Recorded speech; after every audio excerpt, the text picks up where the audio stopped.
If more of you supported the show, I'd be less sick of podcasts. Blah, blah, blah. Sending out good vibes. Blah, blah, blah. Good vibes. Blah, Good vibes. blah, blah, blah. Good vibes. Good vibes. 108 breaths of deep gratitude and prayers for guidance and protection. And put on a didgeridoo and shamanic drumming track. Shivers or vibrations and stuff like that.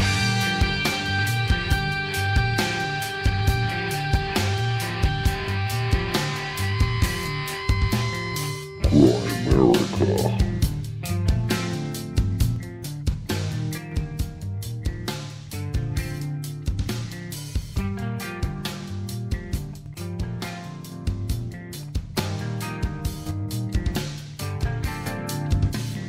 Okay, guys, welcome back to the Grimerica Show. We got Jackie Jolie coming at you this week. I mean, we've been sitting on this one a while. For the first time in a long time, it feels like we have a backlog of shows in the can to get out of. So we had that bonus Janice McAfee episode for 601, of course. Now this one's coming at you 602. This one's going. If I remember correctly, it has been a while. We're talking about like artificial light and blue light and sunlight and sunrise and sunset and the importance of those different things. So good one, a great one. I'm happy to get this one out. I've noticed a huge difference. Just getting up with the sunrise, soaking it in for a little bit, and then trying to go to bed early with the sunset. And I just can't sleep past the sunrise now. Like I'm up now super early. Like it really has. I felt my rhythm just change over the last 4 or 5 months. I did notice that you have been. Yeah, I did notice you've been up early because you've been like you've been in the chats. Yeah. Well, I don't always go. I try not to get on my phone right away or even do, like I try not to get on there right away. I try to let it go for a bit, but I'm usually on my computer fairly early. Perfect time to go for a jog. Yeah, maybe that's probably what I need to do. Get some exercise. Bike. Man, the mosquitoes were terrible today. I just took the cat out for a walk and already, they just came, boom. I didn't got back from Scablands. My legs are itchy from Scablands. Really? Yeah. If you have a bike, it's not so bad. You don't really notice them because you're cruising. Yeah. They can't catch up. You get a little basket to keep your cat in. I mean, you can just go full gay. I mean, it'll just be great.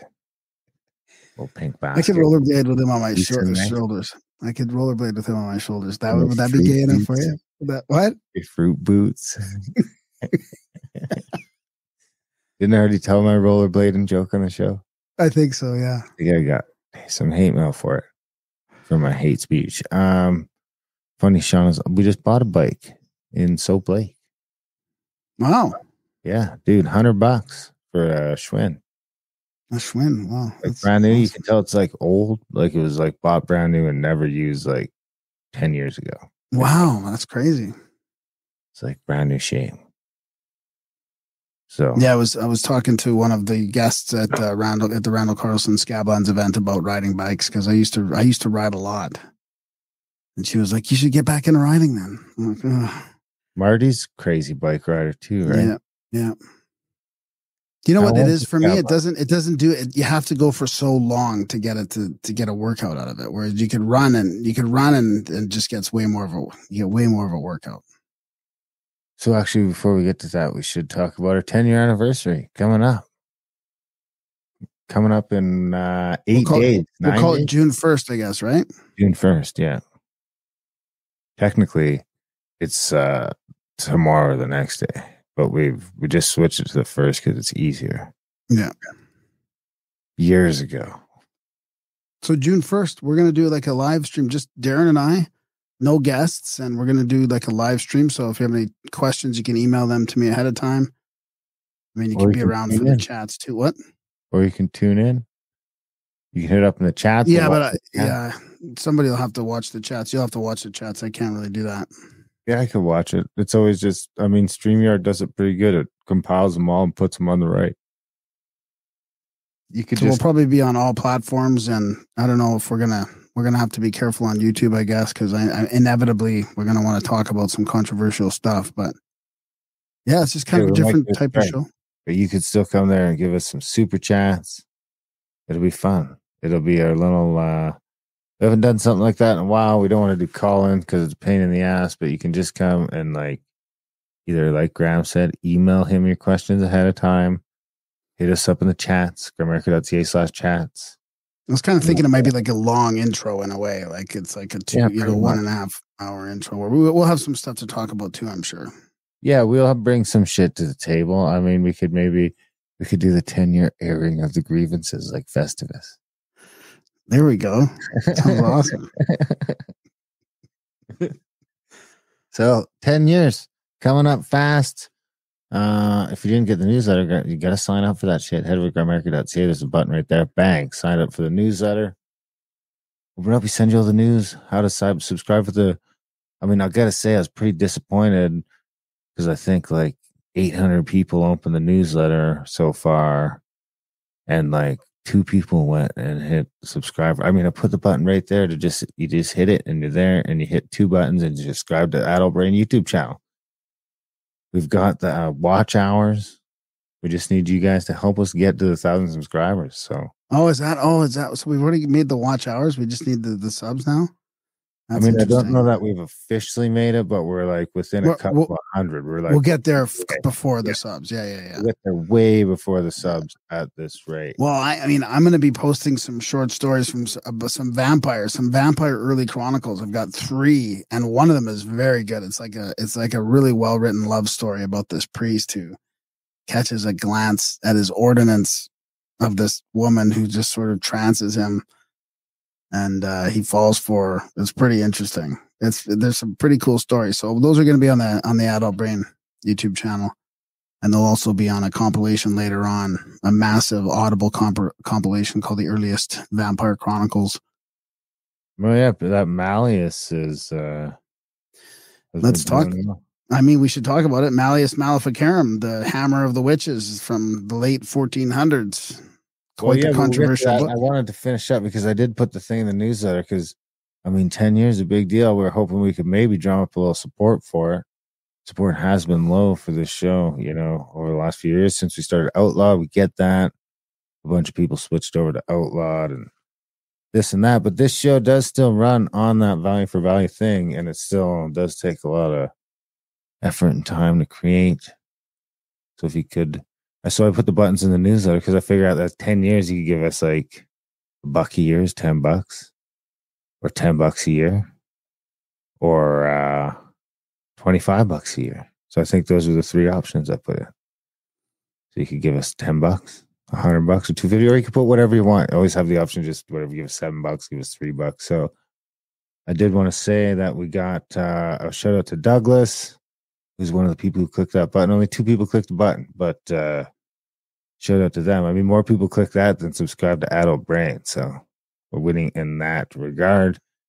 He said he's been listening since 2014. The very first episode he listened to was the psilocybus. Wow. What? And it's still his all-time favorite. Keep on podcasting. So thanks, Douglas. We really appreciate that. And then there's another one too. Oh yeah, and he didn't give a note, but John G. So thanks, guys. Yeah. So we appreciate that little 10-year shout out. It's it flew by. It did. Yeah. We'll talk about all that. Next week. So before we get to my Scablands, I mean, you went first. So how was your border crossing? Yeah, we were just at the Washington Scablands with Randall Carlson and the Brothers of the Serpent. It was a fantastic trip. What an amazing group of people again. Really good weather for the most part. Some awesome days driving around in the vans. Russ's presentation was kind of new, called Unfinished. People loved that. Randall did a great little rant the next day. It was pretty cool. So again, just amazing people. There's another one coming up in Montana. There's lots of tickets left for that. That's in September. It's a bit of a different type because we stay at 2 different places, and then we check out the Montana mega floods. So, and then we're trying to look, Brad and Madeline are trying to organize a third leg of the Scablands, which is kind of more like southwest, I guess. Could say. Yeah. Well, yes. Columbia. Yeah, southwest, because it'd be like the Columbia River Gorge type thing. Yeah. So yeah, just so people know that there's that type of stuff going on as well. Yeah, well, not only that, we also have the Canadian one. the Canadian one coming up in November, right? Yeah. Not a Randall event, but that's an event with Brandon Powell, one of Wim Hof's best instructors. Yeah, that's right. And it's going to be in the river, which is going to be dope. Like the cold ass Canadian River. Oh, that's awesome. In middle of November, it's about 40 feet from the hot springs pools. There's Wow. 3 hot springs pools. You'll be able to, if it's cold, they'll be like they're steaming, man, and you just go back and forth. Oh, that's awesome. It'll be super magical. Yeah, it's great. It's a great spot. Have you been there in the winter? No. It's amazing. Which one is it? Can you say? By Invamere. I don't think I have. No. I think we'll be early enough in the year that it won't be too busy. I doubt we'll have them completely to ourselves, but it'll be good because we'll be going back and forth to the river. Lots of people are doing that anyway. Seems to be the thing. Whenever you have when we were kids and you had a hot tub, you always wanted to jump in the snow too. Totally. But I'm sure if you get out there, we can get some time to ourselves. But they're great. Yeah, they're pretty good. So my border crossing. The guy. So this is weird. I go across the border. I think it was like a few days after the job passport requirement was lifted, but he didn't even ask like anything at all. Like it was just the regular, like, what are you bringing across? Like firearms or food or that kind of stuff. I'm like, no, nothing. All right. See ya. I don't even think he asked me where I was going or like what I did for a living. Like sometimes you get the, what do you do for a living? Who's your car is it? Like there's a bunch of different questions. He just like nothing. Was it busy? Very strange. What? Was it busy? No. Nope. The only car there and these little land crossings.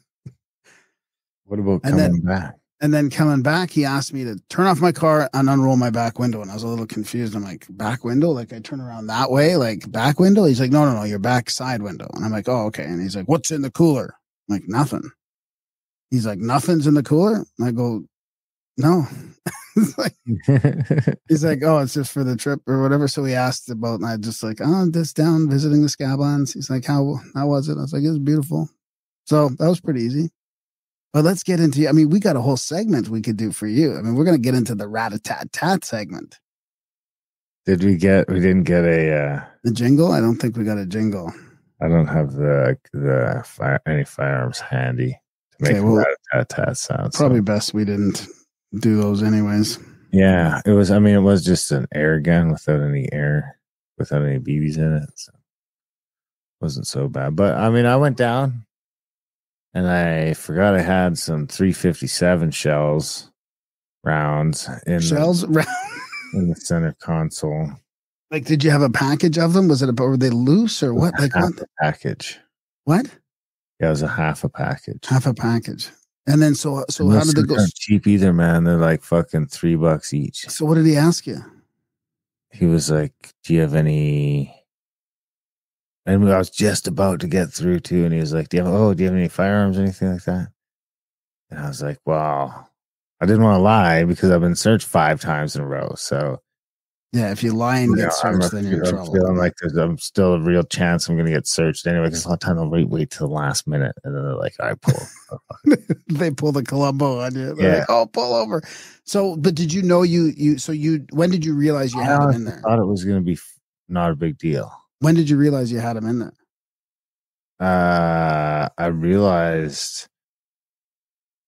think I realized earlier, but then I kind of forgot. I was like, I'll do something with them.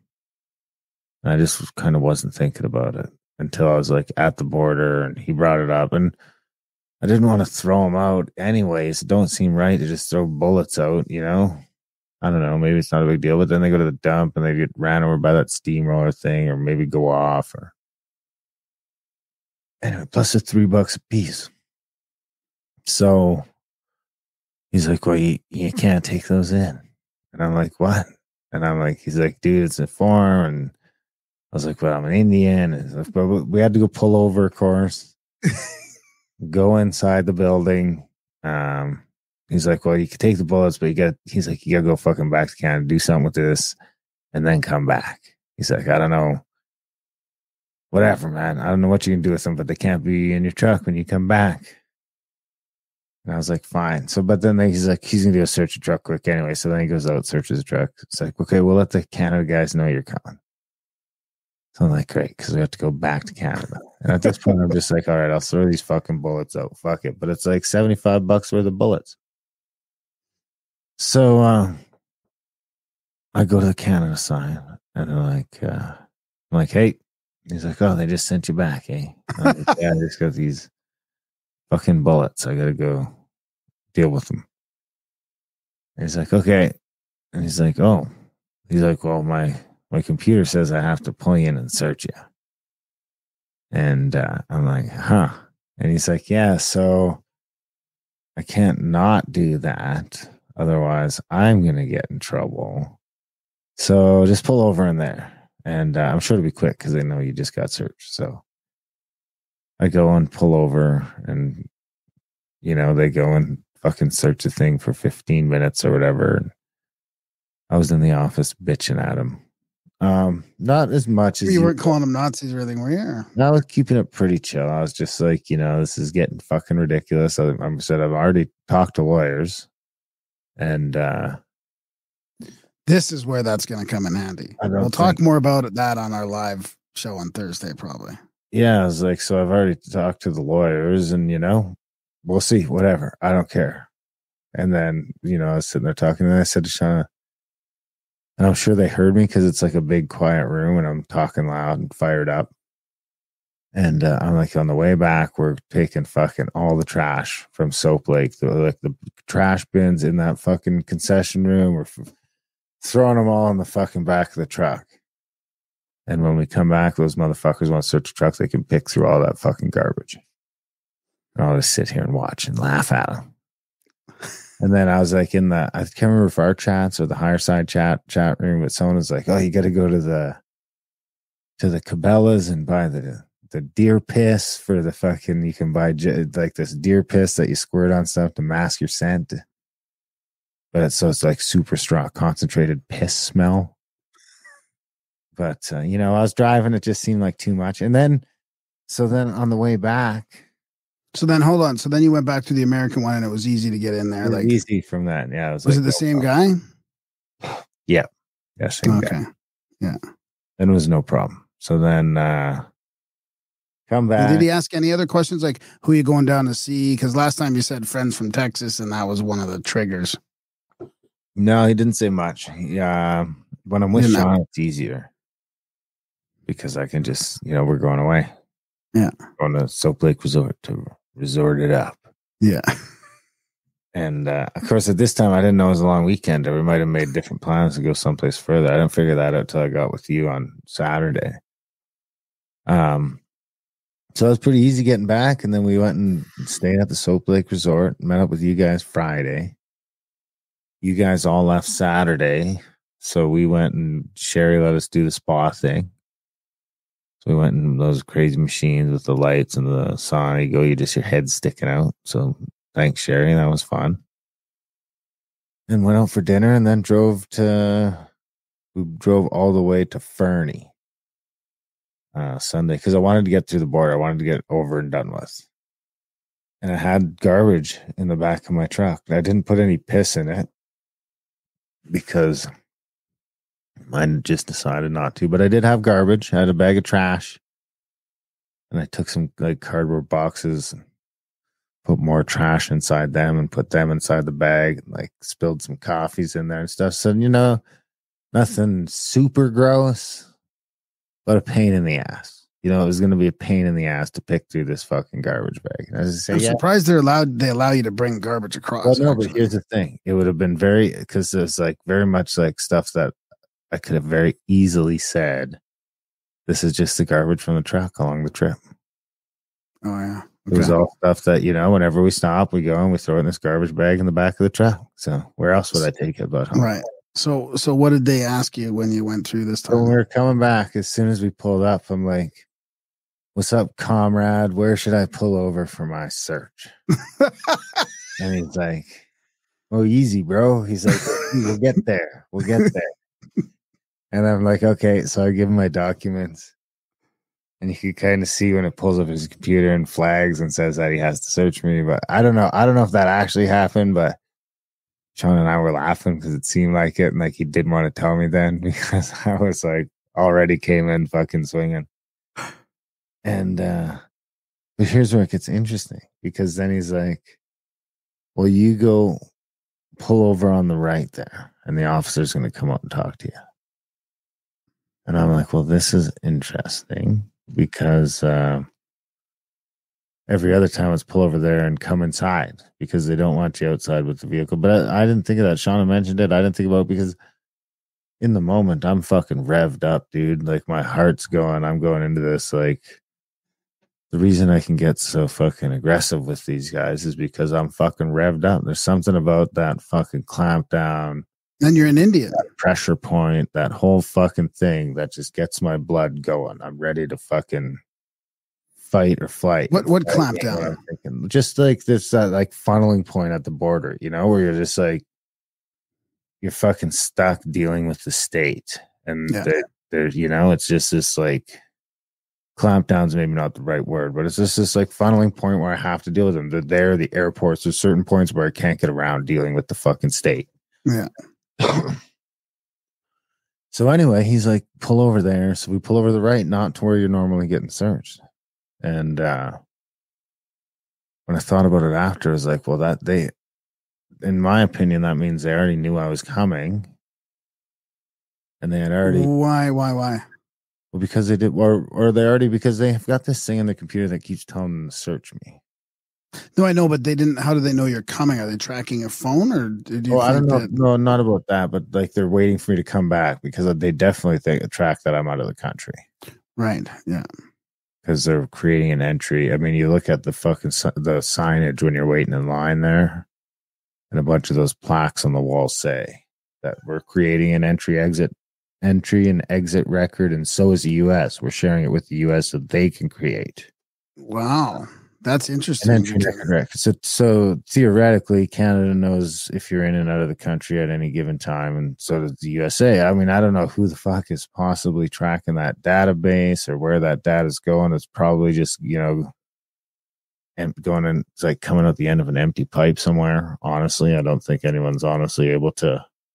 I don't think the government could check that in a hurry. I mean, maybe if they were really, if something happened and they wanted to really go back and look for you, They could find that, but I don't think anyone's actively tracking it. Well, do you remember that one time I got in trouble by that woke border guard coming back in, and she's like, she wanted to know if I was jabbed, and I said it's none of her business or whatever. And she's like, "Well, how did you get over the other side?" And I'm like, "Well, because they don't care or they don't ask." I don't think I said that. I said, well, maybe I am, but it's none of your business. I'd like to find. Maybe I am, but I don't have to tell you that. I'd like to go over on a back road and come back one time and see what happens. Yeah. And see if they get you. If they're like, "What the fuck happened here, man? What the fuck?" Yeah. Or if they. Anyway, so they tell me to go to this other side, not to get search side. Don't tell us to get out of the vehicle. So we go over there and we had a few minutes, and Sergeant McGillicuddy comes out. No, it wasn't McGillicuddy. It was Moose McGillicuddy. I don't know about who Moose McGillicuddy is, but anyway. That was his nickname in school, though. Was it? Oh, it's got to be. I don't know who Moose McGillicuddy is. That's like a huge pub, like a club in Mexico, right? Moose McGillicuddy's. Oh, I've been there, actually. Yeah. Now that you mention it. There's a bunch of them, isn't there? Yeah, it's a franchise. There's one in Puerto Vallarta. Yeah. Anyway, so he comes over. And I forget what he said. He's like, he gives us his stuff back. He's like, you guys go on your way? And we're like, what? No way. And he's like, yeah. He's like, listen. He's like, I was talking to those guys in there and looking at your file, and I'm going to put a stop, or I can't remember the exact word he said, but it sounded like he's going to make this problem of mine go away, forget this border problem. He's like, it sounds like it's a stupid thing or a question you asked. And wow, what? He knew that? yeah. And then he's like, so I'm just going to like freeze it or stall. I can't remember the fuck. I wish Sean was here so I could ask her, but he said something about, it was a word that was kind of like it would not be a problem anymore, but it was still kind of vague on whether it was just not a problem this time. It'll be there almost in the background, but it'll be inactive or something, Yeah, that's kind of what it sounded like. But it could have been just this time, and the next time they might be like back on, but it sounded like it wasn't going to be a problem moving forward. Well, so here's the weird part. Here's my theory on it, just from hearing it, because we've avoided talking about this until now. So I think it's because you mentioned court in that other thing. Whoever's looking at your file, because somebody's got your file open when you're in there, I bet. And you're mentioning court and all this stuff. They're like, we don't want to deal with this stuff in court. We don't want to deal with all this. This guy's got a voice. They probably know you're a podcast host, maybe even like, they probably know. Books. What? It's Books? hard to find me though. If you Google me, I mean, I'm pretty fucking well covered from the little British dude. Yeah, but so anyways, I mean, I think that they put a little thing in there like this guy's, I don't know, he's high risk or Do not detain.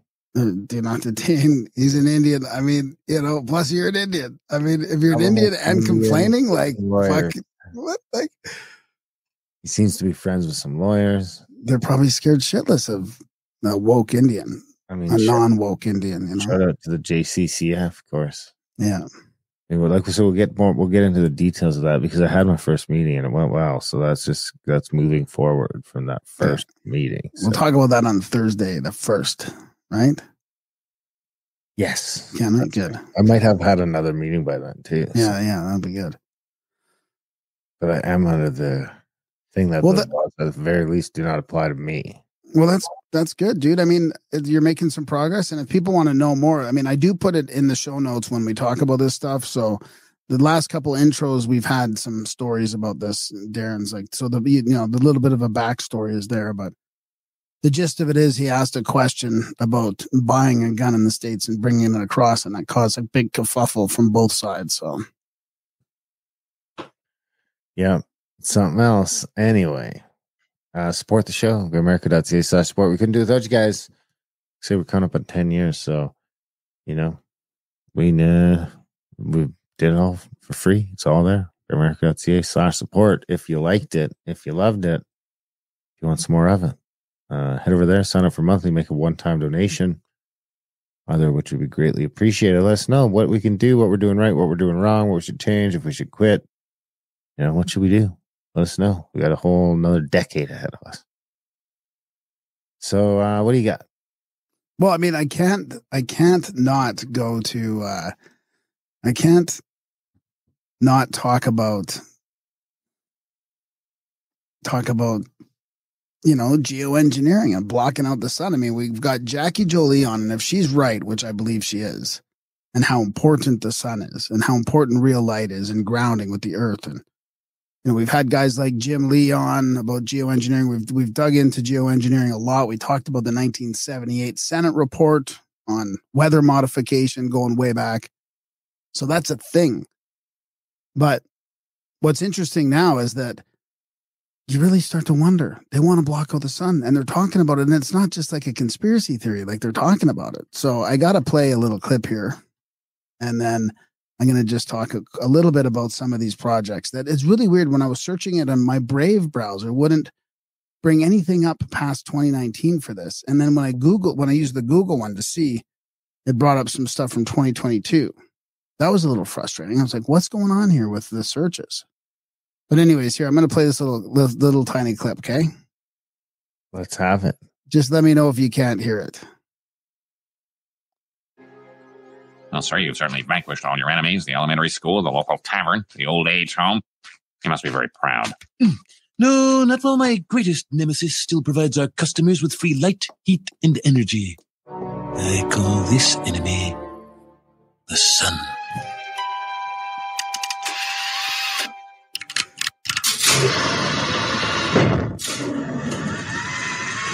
Since the beginning of time, man has yearned to destroy the sun. I will do the next best thing. Block it out.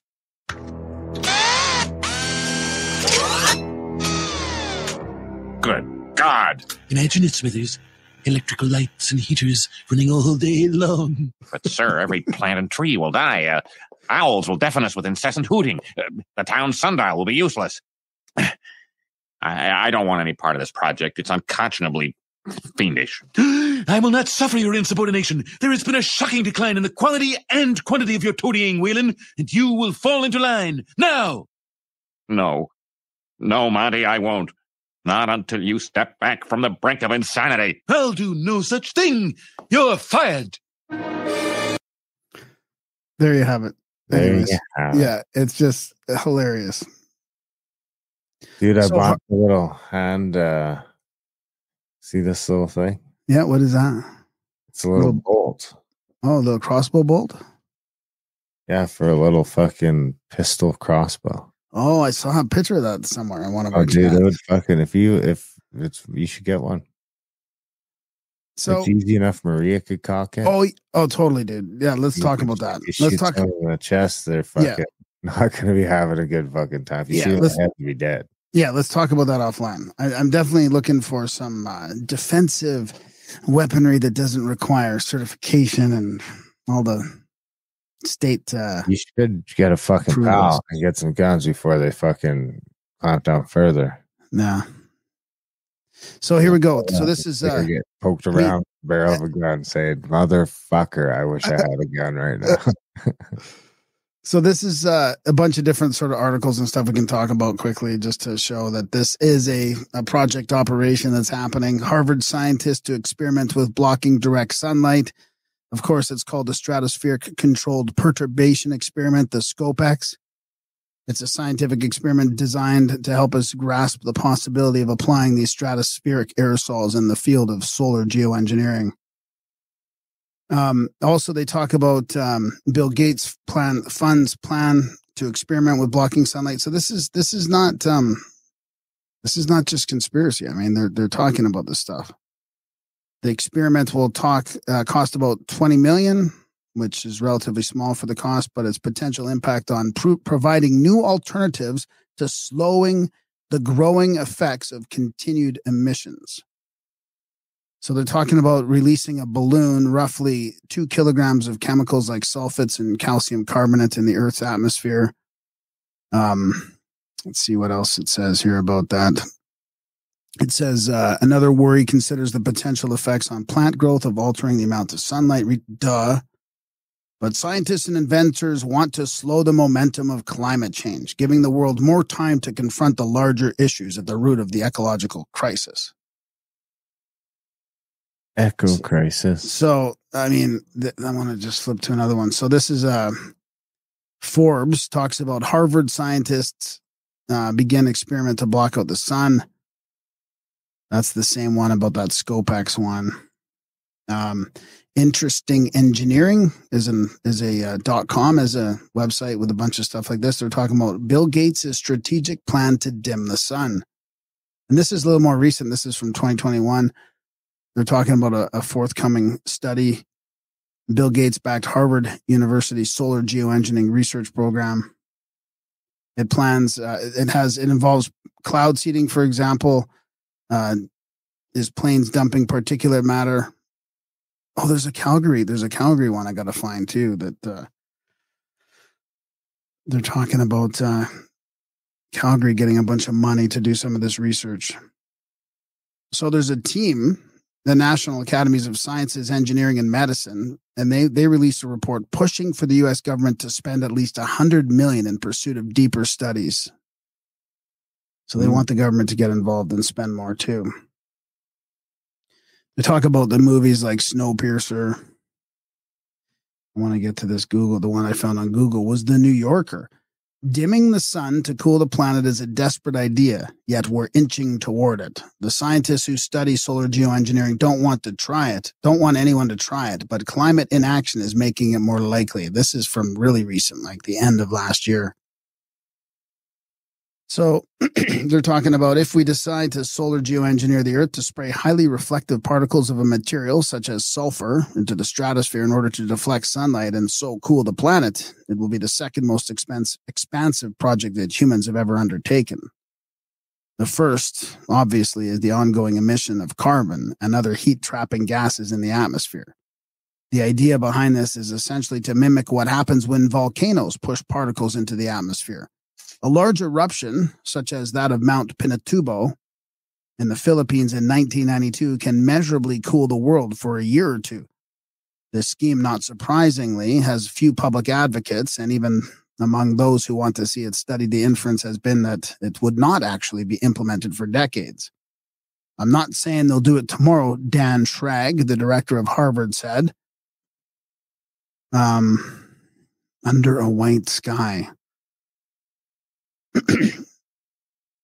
Her excellent book on technical efforts to repair environmental damage published last year. So she's saying, like, oh my God, it's a book called Under a White Sky. Let me skip through here. There's another one, the White House. This is more about the White House. So this is from CNBC. So we're talking about mainstream, like the CIA Broadcasting Center. White House is pushing ahead research to cool the Earth by reflecting back sunlight. I mean, so it's the Office of Science and Tech, 5-year research plan, modifying the amount of sunlight that reaches the Earth, several kinds of sunlight reflection technology being considered, including the SAIs, the stratospheric aerosol injections, marine cloud brightening, and cirrus cloud thinning. Stratospheric aerosol injection involves spraying an aerosol like sulfur dioxide into the stratosphere, and because it has the potential to affect the entire globe, often gets the most attention. While arguments of moral hazard have handicapped research efforts, the idea is getting more urgent attention in the worsening climate crisis. There's somebody pushing back. It's called the gotta find this now. It's restoring the. I gotta find out who it is. There's an organization called Leave Mother Earth Alone or something. But this is quite the article. Like the CNBC one goes on and on and on, talking about a lot of different ways they can do it. So it's getting a lot of traction here. They talk about the Toba eruption, or no, not Toba, the other one. What's the big one that happened? Starts with a T, I think. Anyways, I can't remember right now. Tunguska? No. Anywho. So let me get to the good ones quickly. The Strato Shield is another one they're talking about. This goes way back to like the late 2010s or the late 2000s. We're about to kill a massive accidental experiment in reducing global warming. This is all from this is Technology Review, actually. And then, of course, our buddy Jim Lee has a whole whack of stuff. If anybody's ever interested in this, climateviewer.com has a whole bunch of stuff on geoengineering and these articles. And let's see, he's got something here on David Keith stuff. Can Dr. Evil save the world? A geoengineering tale. I mean, he's done the best work on it, I think. And we've had him on the show a couple times. Good to look for him. So there you have it. I mean, that's, it's a little bit too much attention, I think, being paid to blocking the sun out. I mean, they should just really, don't you think you'd have to be really sure of what the problem was to go that far? Or do they just want to go that far, period? I mean, no. It should be I should get a vote on that. Well, yeah. Well, I mean, it's mind blowing to me that it's even a bunch of scientists are even considering this. They're idiots, man. They're all fucking idiots. Do you have a bio for Miss Jolie? I do. Yes, I do. So, I mean, I think her research is really important. I think this is a real important topic. And there are a lot of people pushing back. There's that organization. I mean, they tried to do that thing in Arizona or Sweden, and it got bumped back. There was a bunch of protests. So, I mean, it does seem like this is maybe pushing it a little too far when they're talking about blocking out the sun. Maybe that's just waking up another percentage of people. So she's always strived to live a healthy life based on holistic healthcare practices. She was an equine professional body worker. She always knew the benefits of preventative care and natural practices. It wasn't until she was diagnosed with Lyme 4 years ago that she had to stop and reassess what was occurring in her life and to allow for the onset of a disease to take over her body. So she was directed to Jack Cruz, who we've talked about on the show before, and the quantum health information, which resonated strongly with her and ultimately helped heal her body.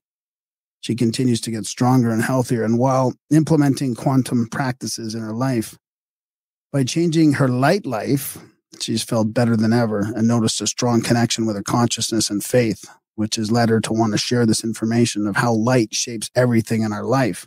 She got certified recently as a quantum health coach by the Quantum Biology Collective program, holding in-person Light Shapes Life seminars in her local area, as well as hosting online webinars in hopes of reaching as many people as possible to share this information.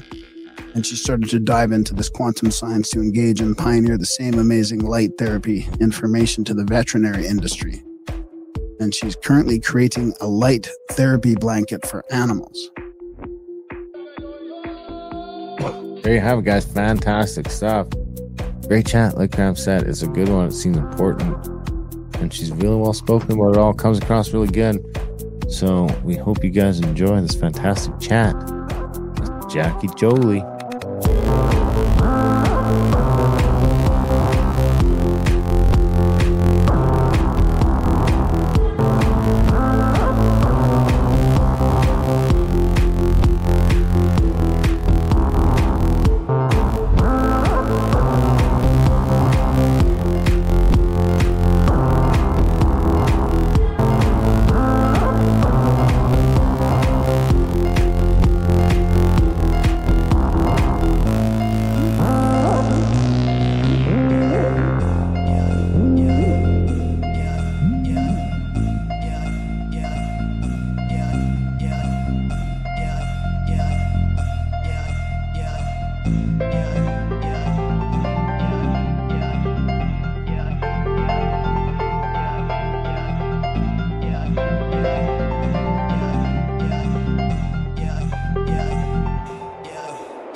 Jackie Jolie, thanks for joining us. How you doing? Hey guys, good night. How are you guys doing? Oh, this will be fun. We're kind of experimenting with live again in video, so you're one of the perfect guests for that because you got a bit of some visuals to show us, and I love your work and what you're doing, so this is going to be great. Perfect. Yeah, I'm looking forward to it. Do you want to start off with your story, kind of the last few years, and your kind of your route into researching the sun and how important light is? Yeah, absolutely. That's usually how I start most of my talks, just so people can resonate and get to know me. So I'm Jackie Jolie. I'm a certified quantum health practitioner for the last 3 years. I always kind of considered myself, quote unquote, healthy. I've worked outside with horses for a living for about 10 years now, and I rode horses and was outside most of the time, ate a decent diet, exercise, thought I was doing all the correct things. About 5 years ago, I came down with Lyme disease. I did have a tick that bit me. And, you're not kind of really surprised at first when you get a diagnosis like that, especially when you have the tick bite. But unfortunately, in our modern medicine community, all that my doctor wanted to give me was 3 months of straight antibiotics. And since I had kind of already followed a pretty natural, holistic kind of way to healing or medicine in my life, I wasn't really interested in taking 3 months of antibiotics for my gut. So I started doing some research into Lyme disease and found a lot of different people that had been afflicted with it. And most of them had not recommended to do the antibiotics. And there was some herbal tinctures and some other protocols to take along with it. And when I talked to my doctor about it, I said, okay, well, if we do your way of doing 3 months of antibiotics, if I still have Lyme disease or issues afterwards, what do we do? Oh, well, we just put you on 3 more months of antibiotics. And so I was kind of disheartened by that process because I was like, that just doesn't work. And it didn't make sense to me. So I told her, okay, sure, give me the prescription. And I went my own way, like usual. And I did heal the Lyme disease with an herbal tincture protocol that Dr. Buhner has come out with. highly recommend him for anybody that is dealing with that disease. What's his name again? Dr. Buhner, Buhner. He actually just recently passed away. We totally missed he's a wizard. He's been working with herbalist medicine for probably 3 or 4 decades. And he's been helping the Lyme community for about 2 of those, and just a wizard about plants and herbs and animism. Lots of books out there, all of that. So definitely look him up. So anyways, I had used his tinctures and herbal protocol to heal the Lyme disease. But when I got done with the Lyme and was not testing positive anymore, I still had all of these really bad symptoms left over, like low libido, hormones were on the floor. I still had really bad fatigue. Energy wasn't great. Lots of brain fog. Like I wasn't able to really do my work, which is something that I love and I've been doing for a decade. And I was missing vocabulary and just not my normal self. And I was 35 at the time. And again, thought like I was always relatively healthy. My doctor, even at that time, after doing blood work, after fixing the Lyme, she was like, yeah, your hormones are on the floor. We should give you hormone replacement that you're going to need for like the rest of your life. Cause I could almost diagnose you as premenopausal. And I was like, this is not right. Like this is not normal at 30 something years of age. So would that be estrogen then? They'd give you estrogen, or like what would they give you? Yeah. So like my testosterone was not very high. And so they would initially start giving you like progesterone initially, and kind of just see progesterone is one of the main master hormones for everybody to make your sexual hormones. And you would use that initially to see if your levels would come back up. If they don't, they start giving you your other hormones like estrogen. And then females can take testosterone. They have to be very careful with it, of course. It's popular these days, actually. It is. Those women are like on high alert. But, with any type of hormone replacement, things can really cascade and get like out of whack because we aren't realizing that our whole body works on like a clock system, which is called circadian rhythms. And we'll kind of get into that tonight. And if you don't know when you're supposed to be making these hormones and when it's supposed to crescendo and when it's supposed to fall, why are we just like kind of blindly taking hormones that are all affected by different environmental triggers or signals? And we're naturally supposed to get those signals from the sun and from light. Obviously, in our modern world, we're living indoors under artificial lights. And then we're taking these hormone replacements that are just causing mismatched signaling in the body. And that eventually just leads to a lot of chaos in the body, which chaos just equals inflammation. And as we all know, chronic inflammation leads to disease and death.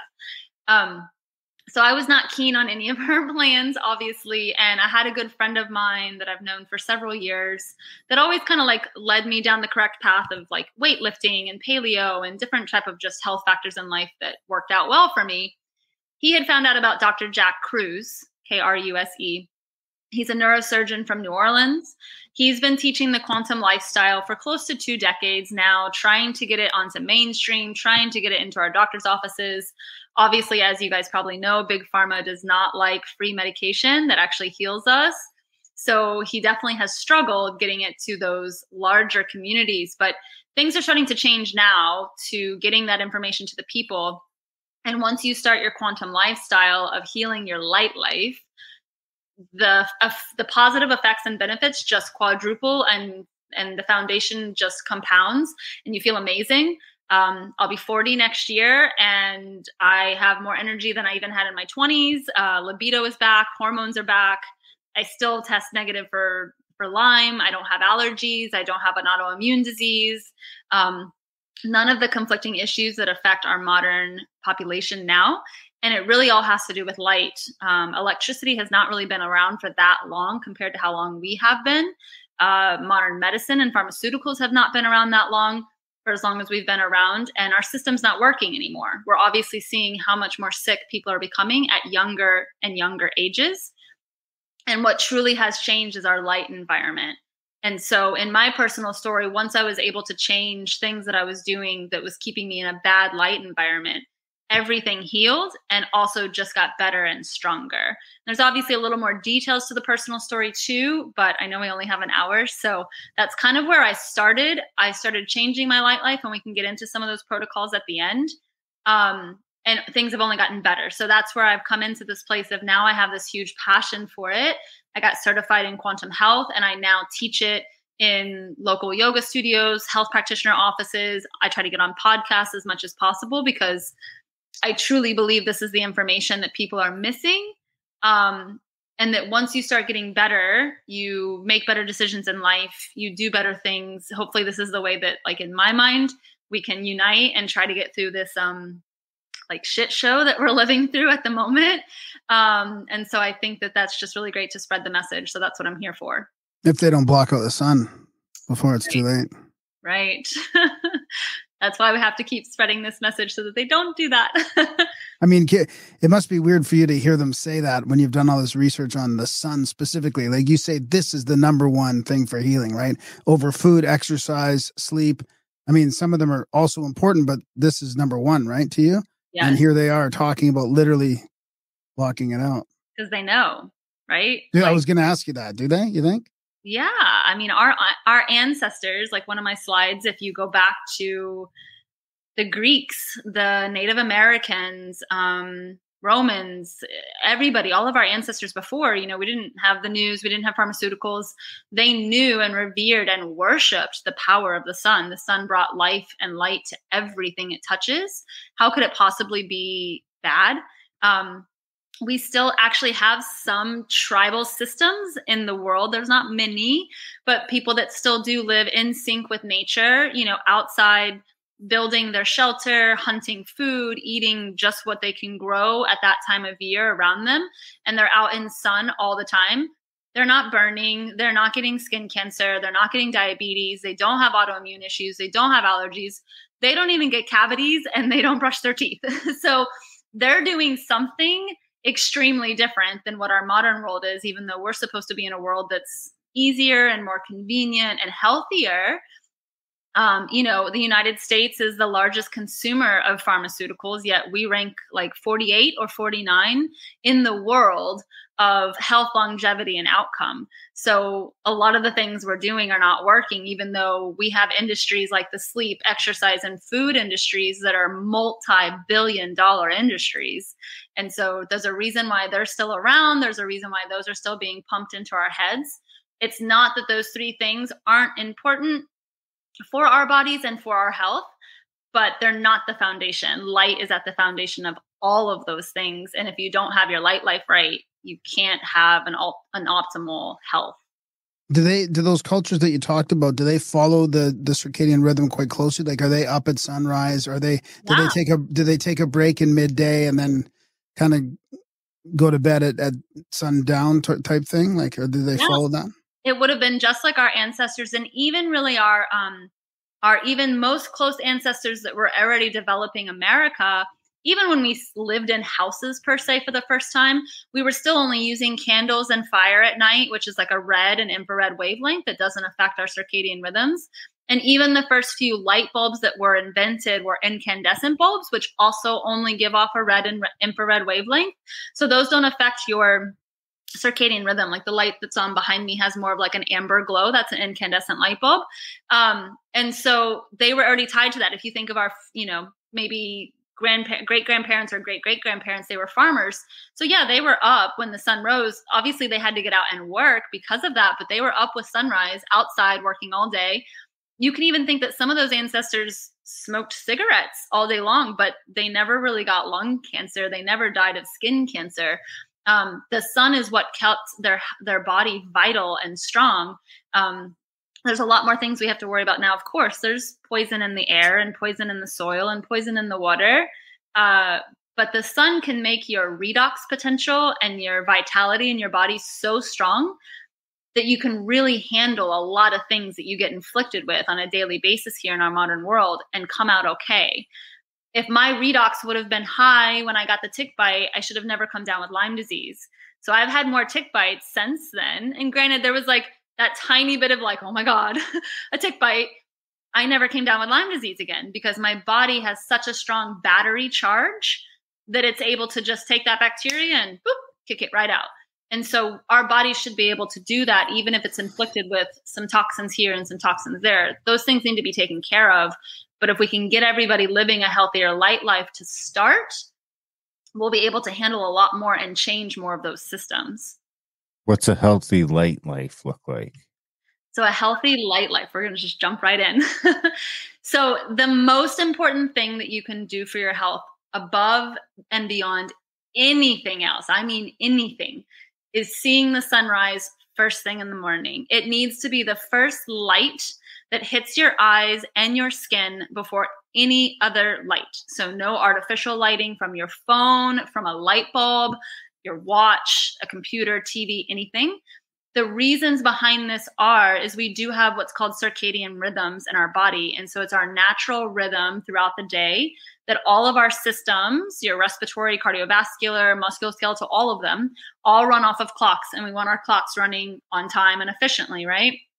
And so for our body to get those signals, they still receive those signals from the sun. They actually come through your eye, through your retina, to the suprachiasmatic nucleus. It's your master clock that sits in the brain behind the hypothalamus. It then takes that message from the sun and tells the rest of your body when to turn on cortisol, when to turn on blood sugar, or when to turn those things off when it's turning dark at night to start creating melatonin so that you can sleep well and run all of your regeneration programs, like getting rid of cancer cells, getting rid of toxic cells at night. So the way to do this is you need to start your clocks first thing in the morning with the sunrise. When the sun first comes up, you're just getting red and infrared light wavelengths. And so those are very healing wavelengths. They set your circadian clock for the day and they tell your body to start making cortisol, blood sugar, adrenaline. Once the sun gets to about 30 to 45 degrees in the sky, depending on where you live, you're going to start getting your UVA and UVB that comes in. Those are your blue-green wavelengths. If everybody remembers from like biology school, the Roy G. Biv, that's your rainbow. That's your natural spectrum of light that our body's still used to using for our signaling.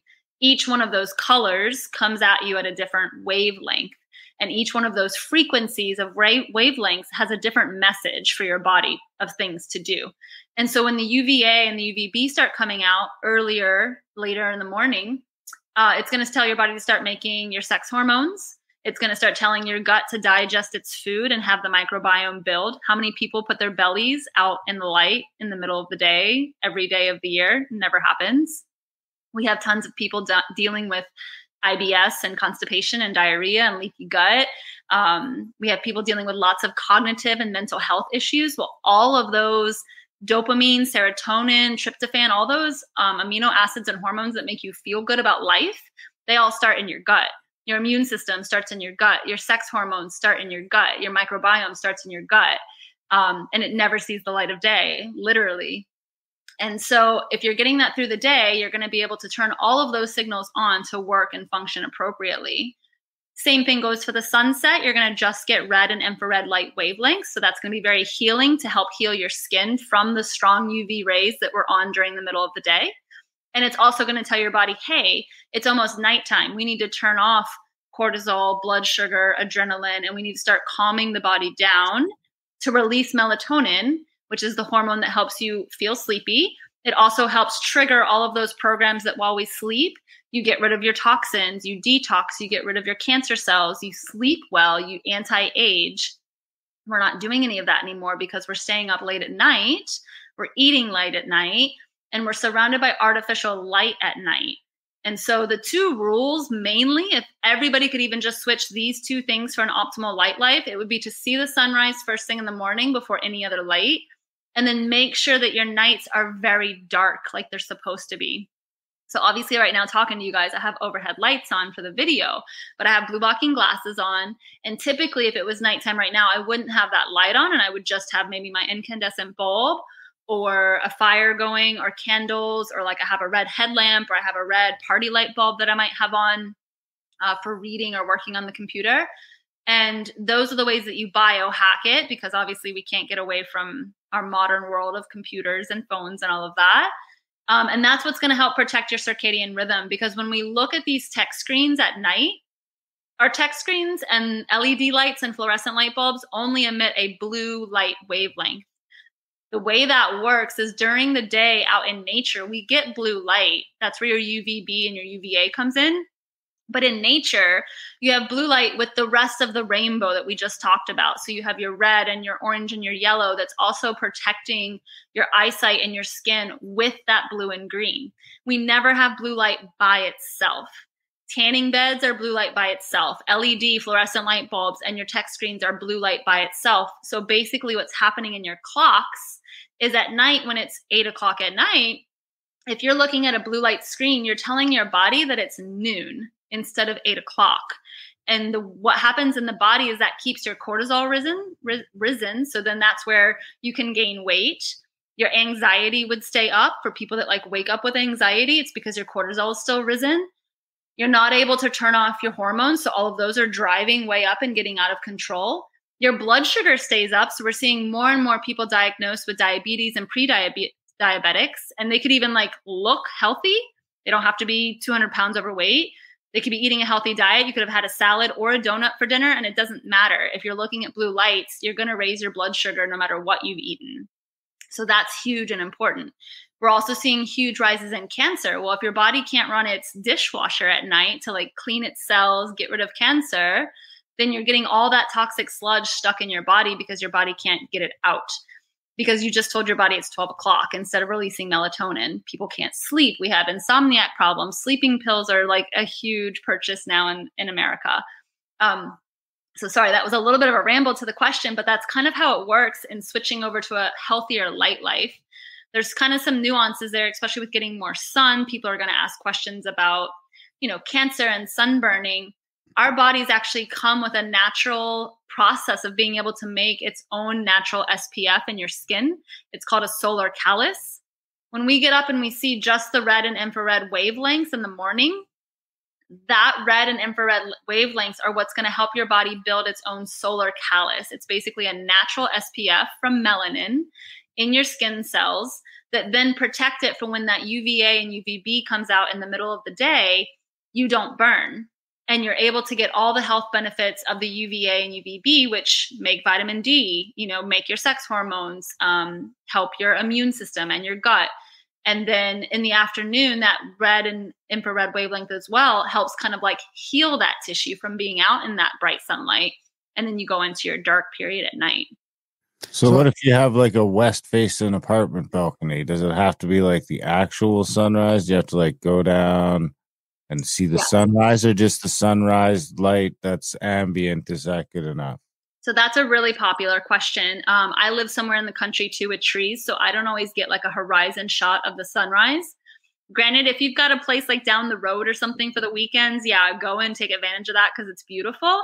But the great thing about light is photons expand enormously. Like if you think about being in a dark bedroom with the door shut, but the hallway light is on, you can still see that light kind of coming through the crack of your door, right? So the photons expand enormously. So just being out in that light and your eyes and skin receiving it, they're way smarter than like we think we are. And so it notices those signals immediately from the light. And so just being out in it will already trigger that circadian clock to start. What about just like having the blind open so that you wake up to that light? Or do you have to be outside? So you have to be outside, or what if the window's open? If the window is open, that is okay. It's not as optimal because you really do need to have this stuff on your skin. Your skin is a solar panel as well. But yes, sometimes there's rainy days. Sometimes we're in a rush. If you can at least have the windows open, you are going, like in your car, you got to take your kid to school or something one morning, open the sunroof, open the windows. You're still going to get that light. No sunglasses, no contacts. They block UV. Modern windows block infrared and red light because they're energy efficient. So windows, tech screens, sunglasses, it's all making us blue light toxic. It's literally the problem with all of the sickness right now in our modern era. Like every single modern disease is tied to mitochondrial dysfunction, and mitochondrial dysfunction comes from circadian clock dysfunction, and that comes from living an indoor artificially blue lit life. So for the last few months, I was playing around with, in the morning, I would go to our enclosed balcony. So it's all glass, but I would try and leave some of those windows open. Yes. So no matter how cold it was, I'd just go out there first thing in the morning for 5 or 10 minutes and just soak up some fresh air, really. And hopefully the sun, I don't even think the sun was always coming up because, and we'll get into this, the different time zones and the different places that we live. But I started to wake up at sunrise now all the time. Like now I wake up just before the sunrise. Yes. It's like it is really like clockwork. So I think that just that little experimenting there with a few minutes every day in the morning. That's such a great share. And it really shows how quickly our body wants to heal if we give it the correct environment. It doesn't take very long. There's even research now, like if you go camping for like 4 or 5 days, it's enough time to literally reset your clock. So even though I had been living 2 decades of really bad light life, it didn't take that long for the body to really start hitting those clocks right and getting on time and it becoming an easy habit. There's so many people that will come to me and say, oh, but I'm a night owl. I can't ever get up in the morning. I get that. I was never seeing the sunrise either. Now it's my favorite time of the day. My body wakes up before an alarm clock.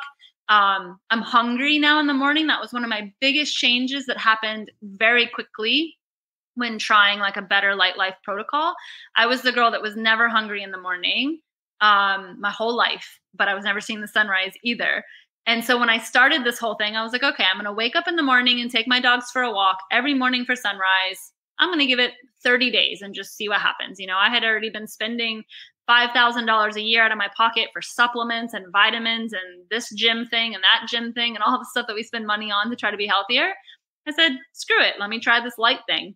And the very first thing I definitely noticed was it was very quick to get into the habit. After about 5 to 10 days, it was easy to get up and do it.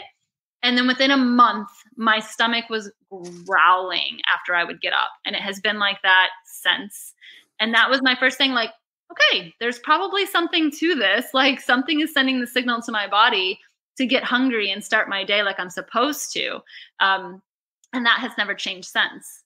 So I think what Darren was getting at, and I was kind of going to ask the same question, is when you're, let's say we're in bed getting up in the morning, or we're waking up and it's starting to get light out, but the sun hasn't technically risen yet. So there's about a half hour, 20 minutes or a half hour where you can start seeing the light, but the sun hasn't really come up yet.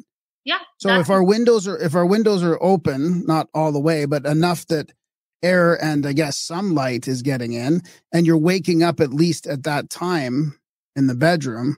Yeah. And then if you make your way downstairs or whatever or outside. Yes. To get a more direct, not necessarily direct sun, but at least direct light. Yes. On your skin without turning any other lights on. But yes. it still starts from when you wake up in bed, I guess, if it's getting light, right?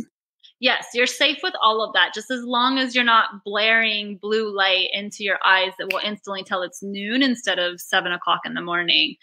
You're safe there. I do have some people that will ask me, like I have some horse clients that are up way before sunrise, so it's still dark. What can they do? Red light will still always help you not break your circadian rhythm. So if you can have the incandescent bulbs on or red light on or a headlamp, something like that, it sounds silly and inconvenient, but you get used to it pretty easy living in the dark in a way. And then, any of that light, even before the sun has really crested the horizon, is all healthy red and infrared light that your body is getting those signals to start your day. And you're shutting down at night when it gets dark, basically, right? Like you're as soon as the sun goes down, there's about a half hour after that, I guess, and then it starts to get dark, and that's where you try and get rid of all your artificial light. Yes, you want to mitigate your artificial light as much as possible. So blue light blocking glasses are great.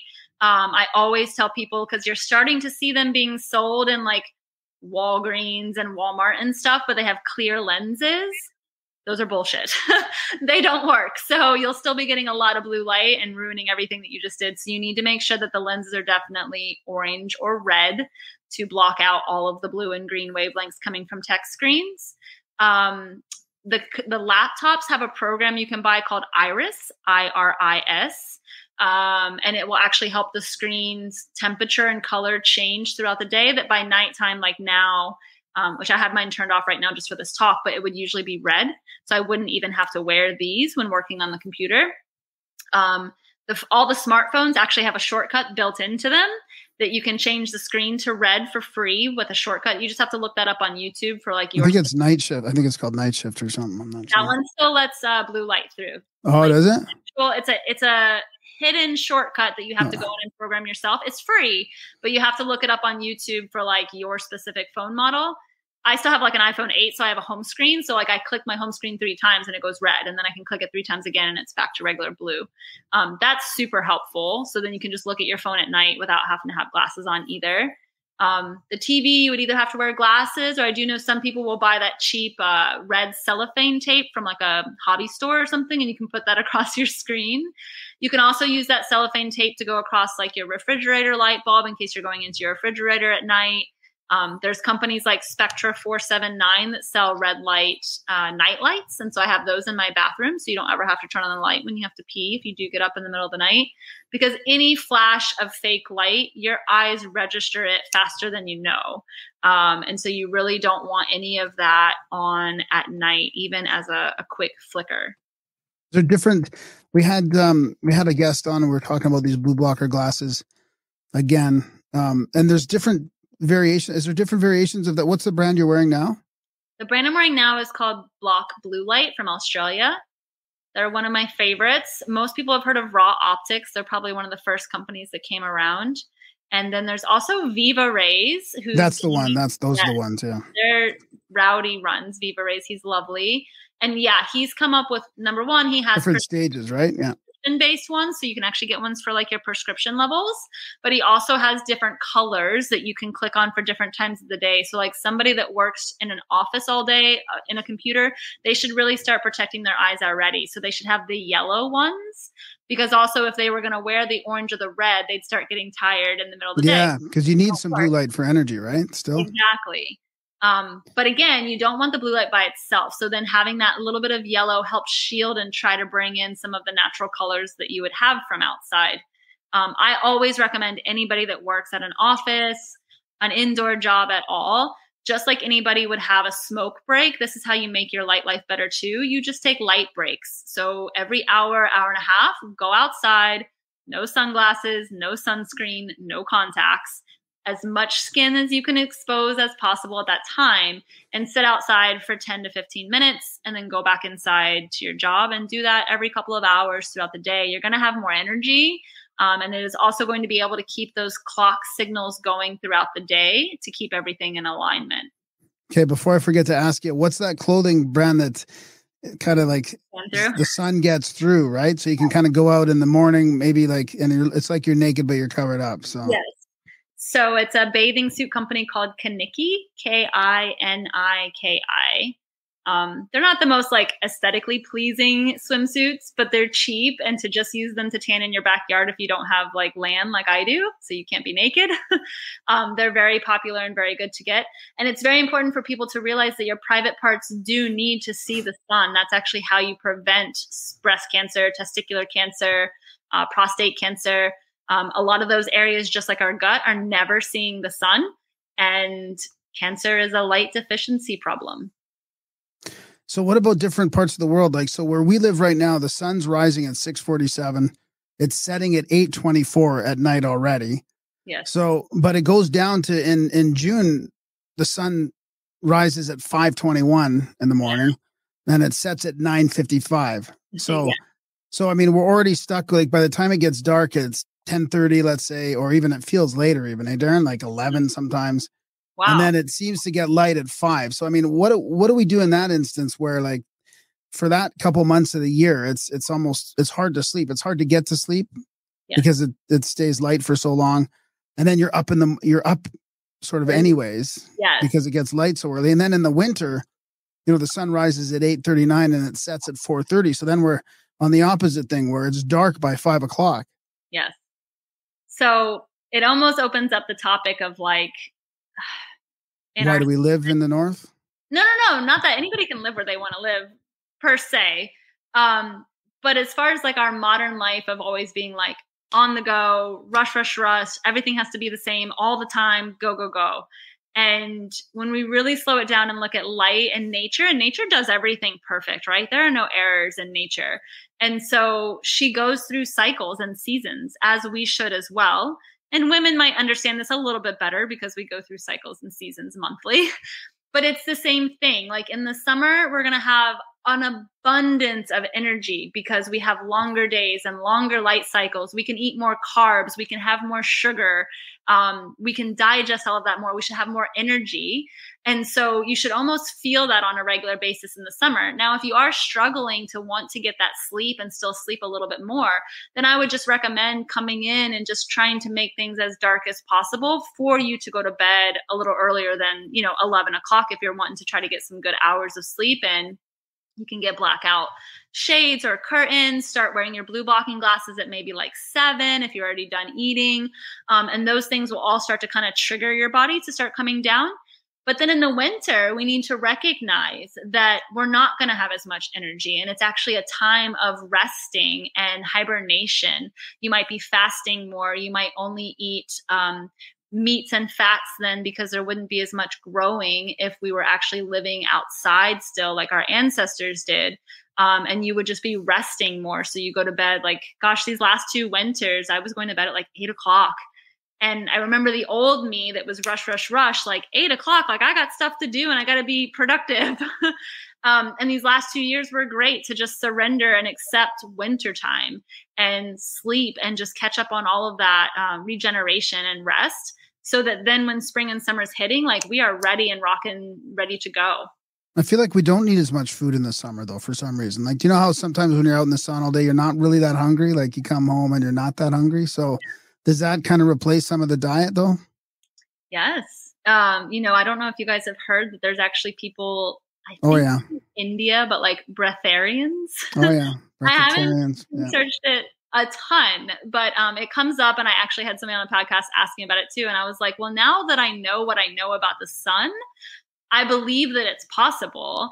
I would miss food way too much. I couldn't become a breatharian, but I can see how it's possible. The sun is actually a nutrient, and that's where we take full advantage of the fact that in our modern times, we just see the sun as like a light source, maybe associated with vitamin D, but we also associate it with cancer and bad things. And that's it. And the sun is actually the most powerful and free nutrient that is there for us on a daily basis, providing us with so much of what we need. So yeah, like days when I'm at the beach, I'm not ever usually very hungry, at least during the time that I'm out in the sun, because the sun is already providing me with so much of the nutrients that my body needs to fill me up that I don't need anything else. But in the summertime, our bodies are capable and allowed to have more sugars and carbs. That is what would grow seasonally in most of our areas. But up north or Canada or something, should they be eating bananas in December, especially if they're like African American or Latino?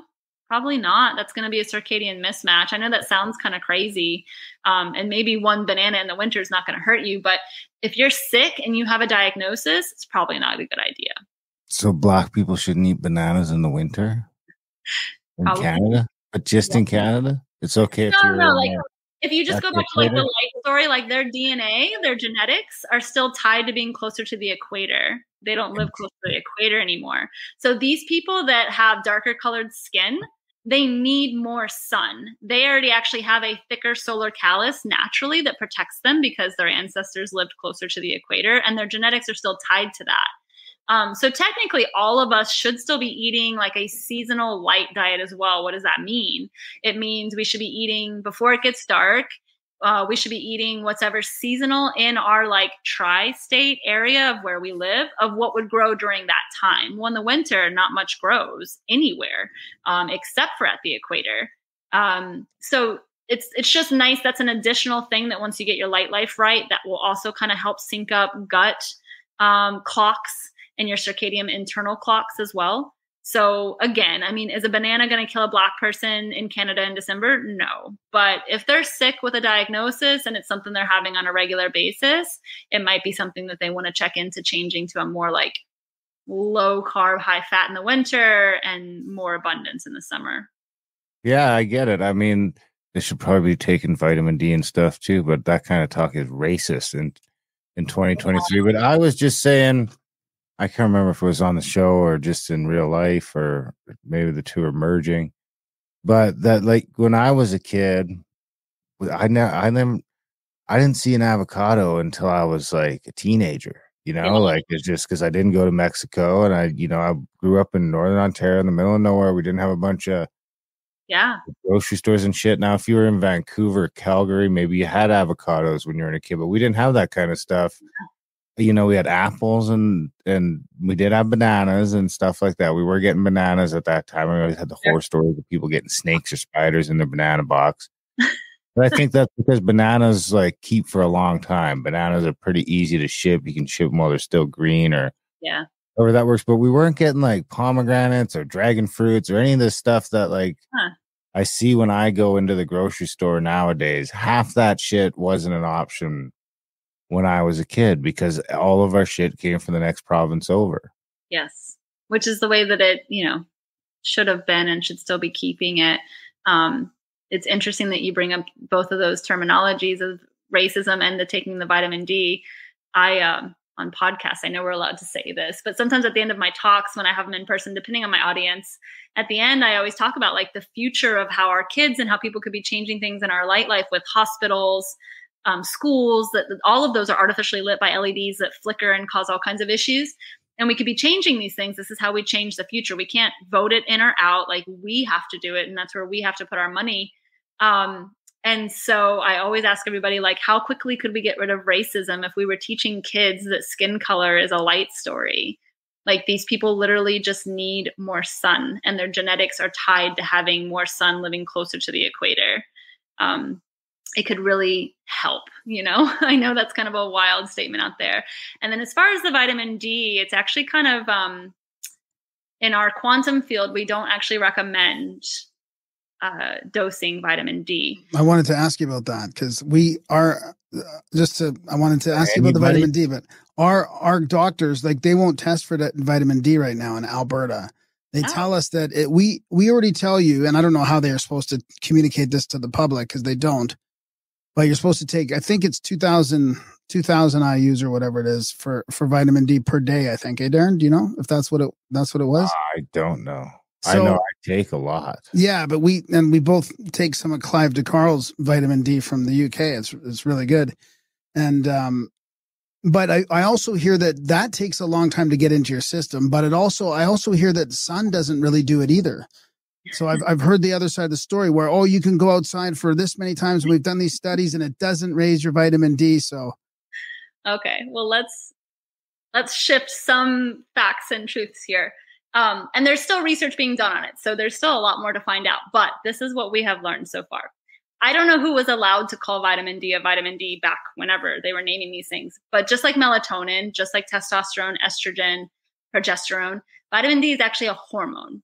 So when we go back to what we were talking about with hormone replacement and all of that, where if doctors came to you guys right now, you seem rather healthy and said, we want to put you on hormone replacement, you would probably be like, why? Let's do some testing. I'm a little bit, inhibited about that decision. Vitamin D is the same. It's a hormone. So when you start taking a vitamin D supplement, you're actually taking hormone replacement. And that can cause a lot of mismatch in the body and some miscommunication. In addition to that, our body naturally makes like 25 different variables of vitamin D. So how do you know that the vitamin D supplement you're getting is whatever variable that your body needs at that day, at that time, at that moment, that it doesn't need the next day because it needs a different variable at that day, at that time, at that moment? Number 3, most supplements in general, including your vitamin D supplements, are made in a laboratory. So they're made under artificial light, processed with heat. So they're not very effective at all. And the supplement business is a multi-billion-dollar business. Number 4, the sun does make your vitamin D. However, you need to be out during the UVB hours of the day to be able to make the vitamin D. Number 2, you also have to have cholesterol in your body to be able to make vitamin D. So I don't mean to pick on them, but like vegans, for example, if they don't have cholesterol in their system. We like to pick on vegans around here. It's fine. I've yet to meet a 3rd-generation vegan. I mean, Graham says there's some over. Maybe at the equator. Like vegans can do okay at the equator. Asterisks, like. For the record, I think that breatharian stuff is bullshit too. The only people I ever met that said they were doing it were batshit crazy. Yeah. Well, people like to attach to things and just prove people. No things. offense to No. anyone who's living off the sun, but I bet you there's no third generations of those kicking around either. I'm living off the sun, but let me tell you, the sun also feeds the cow that I eat, and the sun also feeds the arugula that I eat, and the sun also feeds the apples that I eat. So I'm living off the sun, but I'm still eating. But I'm eating the things that grow out in the sun and also get the sun story. So you have to have cholesterol in your body to be able to make vitamin D. And so if you look at like our number one killer in the United States is heart disease, right? And everybody blames that on cholesterol, which they've probably proven a lot of times that these people have cholesterol in their systems, right? But if we think about modern humans, that now statistics say we're spending more than 93% of our time indoors, where's that cholesterol going that you're eating? It's just getting stuck in your body because you're not detoxing it at night, and you're also not going out during the day and allowing the sun to turn that cholesterol in your veins into vitamin D. So that's kind of the component there where they might be able to tell you that from Big Pharma or whatever studies, but if they haven't tested to see what those people's cholesterol levels are, and now everybody's fighting for low cholesterol levels, and your big pharma companies are able to pay for the studies to get the normal ranges lowered. Like I think they want everybody under 200, nanometers or whatever of your cholesterol levels. And like for women, if you're under 200, your sex hormones and your hormones will just stop functioning. Like you will go into premenopausal early. Yeah, that's part of the plan. Yeah, it's a problem. So that's kind of the story there with like vitamin D, supplementing, making it in the sun. There's still a lot of research happening kind of like low key, obviously, not through Big Pharma or anything. But yeah, the sun can do it, but you have to be out in the UVB light to get the signal, and you have to have cholesterol in your system to also actually make the conversion. And I think it's like you're meant to be out in the sun like all fucking day, like sun up to sundown, not like, ooh, I was out for 45 minutes or I went for 2 hours. Why ain't I getting any vitamin D? It's got to be like straight up. I mean, I'm an Indian, so I got to like save that shit up all summer, so I got enough to get me through the winter. And that's the whole point too, right? People are like, oh, but my vitamin D is so low in the winter. Well, guess what your body does? You build it up all summer and fall so that way your body can use those storage levels to use it to get you through the winter. So of course your levels are going to be low in the winter. And then they hop everybody up on supplements. So 30 degrees, like that's when the UVB starts. So if you put your arm straight up to the sky, and then you went down 2/3, right? You're at 30 degrees. Oh, buddy. Yeah, I was like, man, you're getting real geometrical there now. I have an app that I know now because you can feel it, and I've been doing this long enough. But for everybody out there that's not, look like a Nazi. It's kind of like the salute, right? The salute would be at like 30 degrees, right? 9. Yeah. Ezekiel. There's an app called D-Minder, M-I-N-D-E-R. It's free on all the smartphones, and it will help you tell you wherever you are at the time. So whether you're traveling or at home, where the sun is going to rise, what time, and then when it's going to hit that 30-degree mark to start making vitamin D.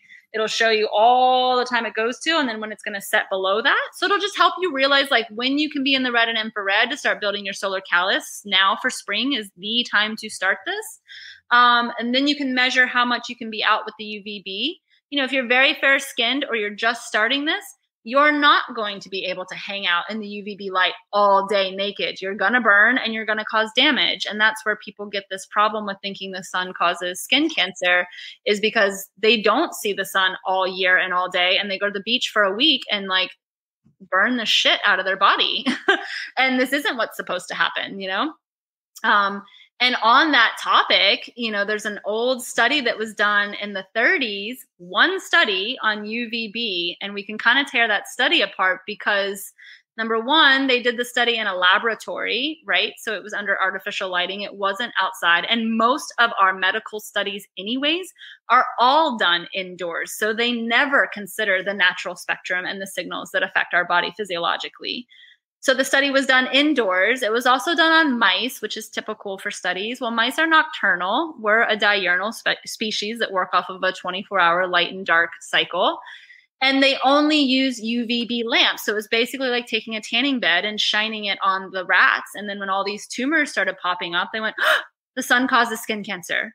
but they didn't have all the rest of the wavelengths with them like we would have out in natural light. And then that was the one study that basically said, okay, sun is bad for you. Wow. At that same time is when our Mr. Beloved John D. Rockefeller was coming out with the Flexner Report, which I'm sure you guys know about. That happened in the 30s. And they lobbied for all natural and holistic care to be considered woo-woo and crackery. And, you know, he needed to make his petroleum into pharmaceuticals and take over the medical industry and start opening hospitals and medical schools and paying for the studies.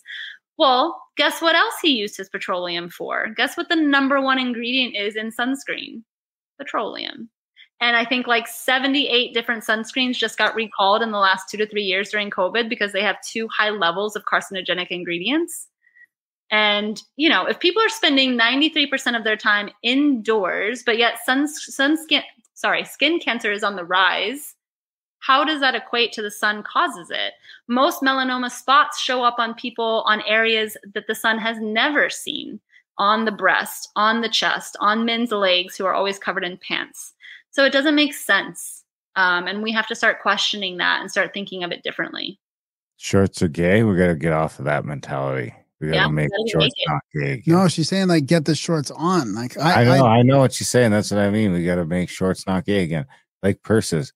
Graham's trying to bring both back. Single. I don't wear pants like 6 months of the year, 7 months of the year. I know you're just wearing shorts all the time. I'm a pants guy. I can't do it, but I will take my shirt off. You know, when I'm out and about. So yeah, I make up for it there. And it's but so I mean, I can't get off my vitamin D supplement though. I was off it for a few weeks and I noticed a real change. Mm. It's the only supplement I've ever really noticed. Like, you know, they say this and that, you know, it's doing this, it's doing that. Honestly, I don't take most of my shit because I don't notice a difference when I'm on it, when I'm off it. Yeah. But the liver pills, I notice a big difference. Yeah. I just eat raw liver. But the vitamin D, I noticed after about 2 weeks of being off of that, I was having trouble with my mood. I was grumpy. I was like, what the fuck is going on? And sure enough, after a while of getting back onto it, I was, and I noticed on the jar, it says the happiness hormone. Yeah. Yep. The sunshine will definitely bring you all those things. The sunshine releases and opens our endocannabinoid receptors. So you can literally become high on life. I'm one of those people now. I used to think those people were full of shit. But it does, like nature and the sun and life just resets you. And for you guys being so far up north, obviously like during the winter, you don't have any UV. With me in Louisiana, we still actually make UV year round. It's just a smaller window in the winter. So we're fortunate there. In people that live in colder climates where there isn't as much UV, number one, it's very important for you to get as much sun as possible through spring, summer, and fall. But you guys are also able to use cold therapy, which also heals and strengthens your mitochondria. And this is a problem all over the world, in the United States for sure. But most people are so used to just being in a constant 72, 75 degree temperature in their house, whether it's winter or summer, and also in their car. Our bodies, as well as it's supposed to be tied to the light and dark cycle, it's also supposed to be tied to hot and cold, the different effects of the weather. And so that is what makes our mitochondria strong. So even though you guys might be like, well, damn it, I don't get like sun through the winter and all the UV, you can use cold therapy, which is not always super fun, but depending on what your genetics and where you came from, sometimes you can handle a lot better than others. And you can use that cold exposure to also strengthen your body. So is there any studies that show that health outcomes are different in different parts of the world, like closer to the equator, where there's more of sort of a equal parts dark and light, or in northern parts where it's shorter and longer? Yeah. It definitely seems to be a different economic outcome. Yeah, I mean, economics can definitely always play a role, but everybody can get outside. But there's definitely researches like that. They show, you know, a lot of the like blue zones that used to be studied and show that people are living into their hundreds or more. A lot of them are much closer to the equator for most of those areas. But you can even look at like the, oh man, what is their name? They live the Basque. They're kind of a tribal people still as well. Oh, Jack Cruz actually just said them on a podcast last week. It's not the emus, but it's the Eskimos. Yeah, but there's another name for their actual. Inuit. Yes, thank you. So they don't get a lot of sun per se for their environment, but they're out in the cold. They're living outside. But guess what they're getting lots of? DHA from Fat. seafood. Yes. And DHA from seafood. And so That's DHA. what I've been saying. See, for like 10 years ago, I was saying if you started feeding some Mexican dude what the Inuits are eating is not going to go well. And people are like, whoa. Whoa. Yeah.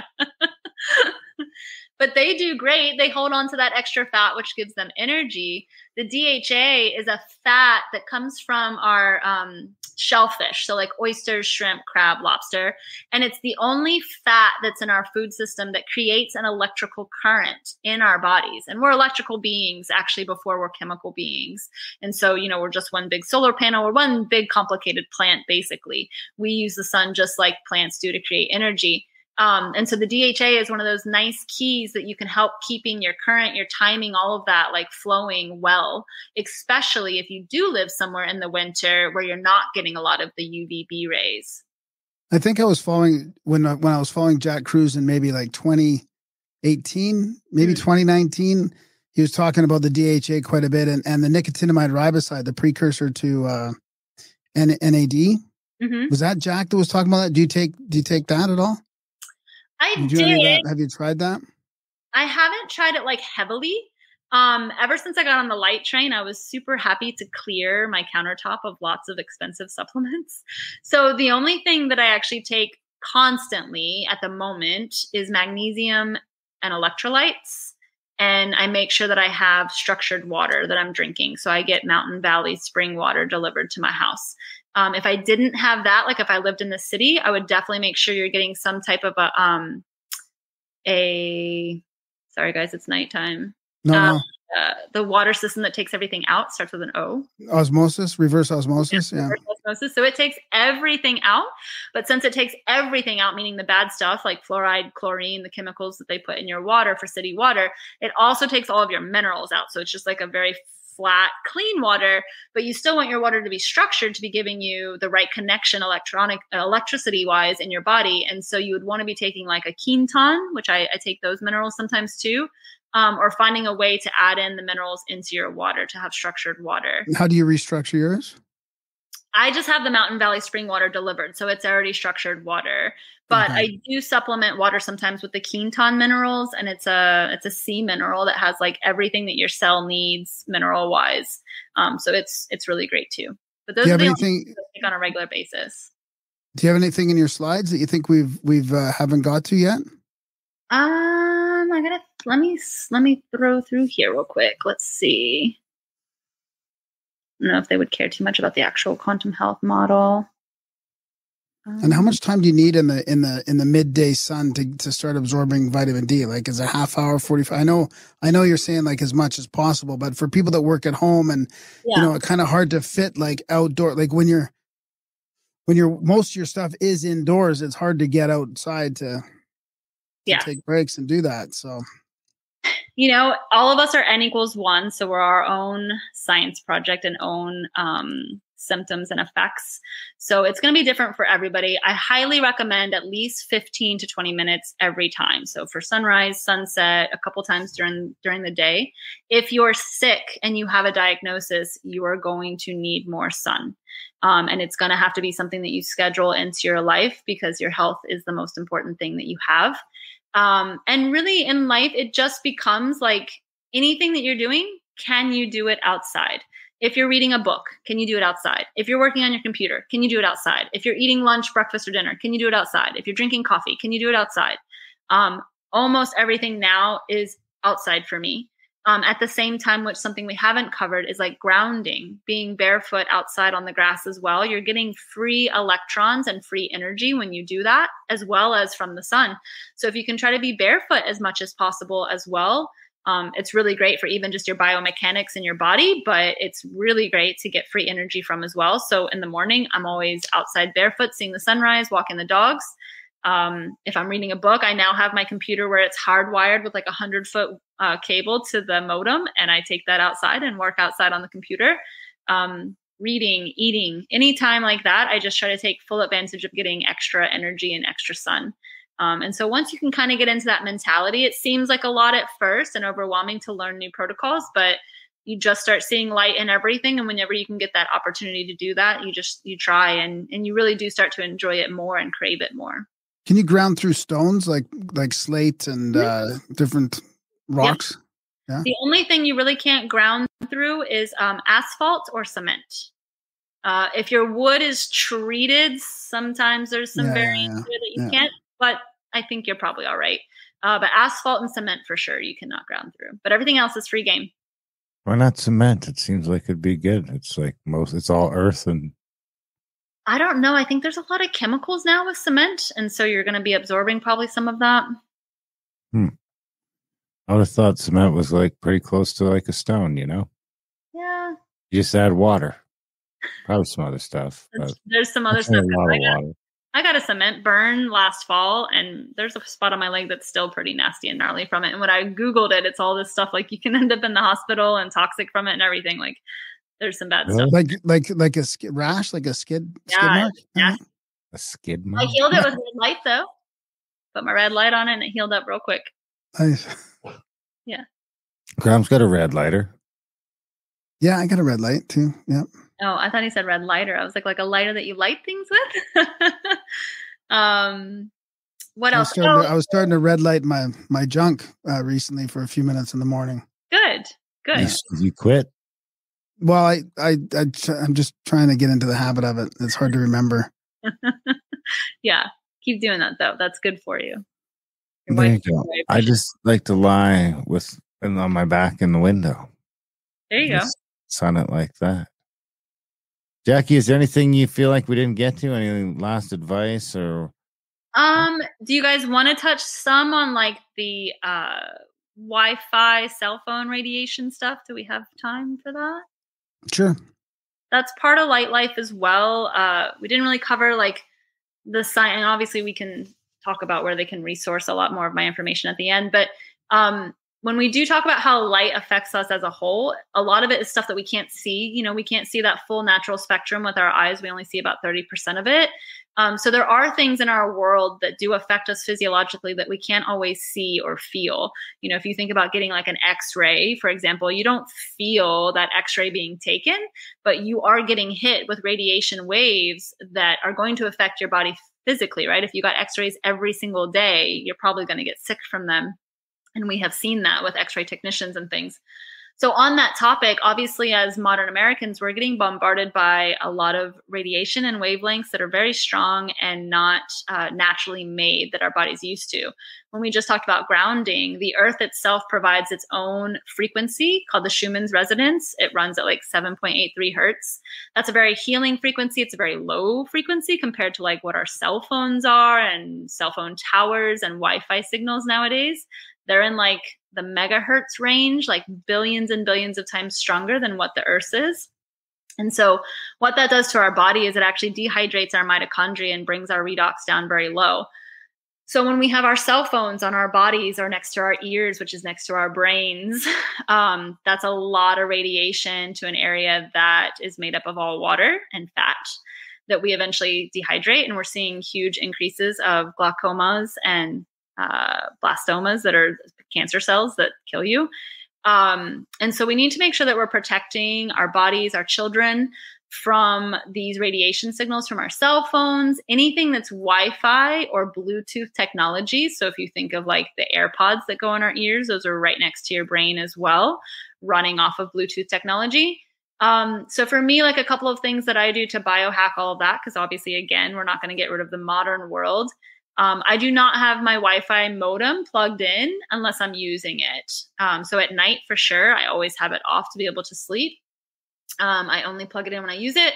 Like I said, my laptop right now is actually hardwired with a USB cable to the modem. It actually makes my internet faster, but it also protects from the actual Wi-Fi signal because that's turned off of my laptop now. I have a grounding platform that my laptop is sitting on from Defender Shield. My cell phone has a case on it that's a protector from Defender Shield. I never put it in my back pocket anymore. That's something that I had in previous years of getting Lyme. I had it in my back pocket all day, every day. No Wi-Fi, no Bluetooth products. If you do, you need to get protection for those as well.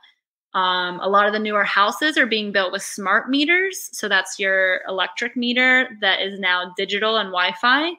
Those things are putting off really huge non-native electromagnetic fields that can affect people. What else? I bought some. I was trying to get off the earbuds, right?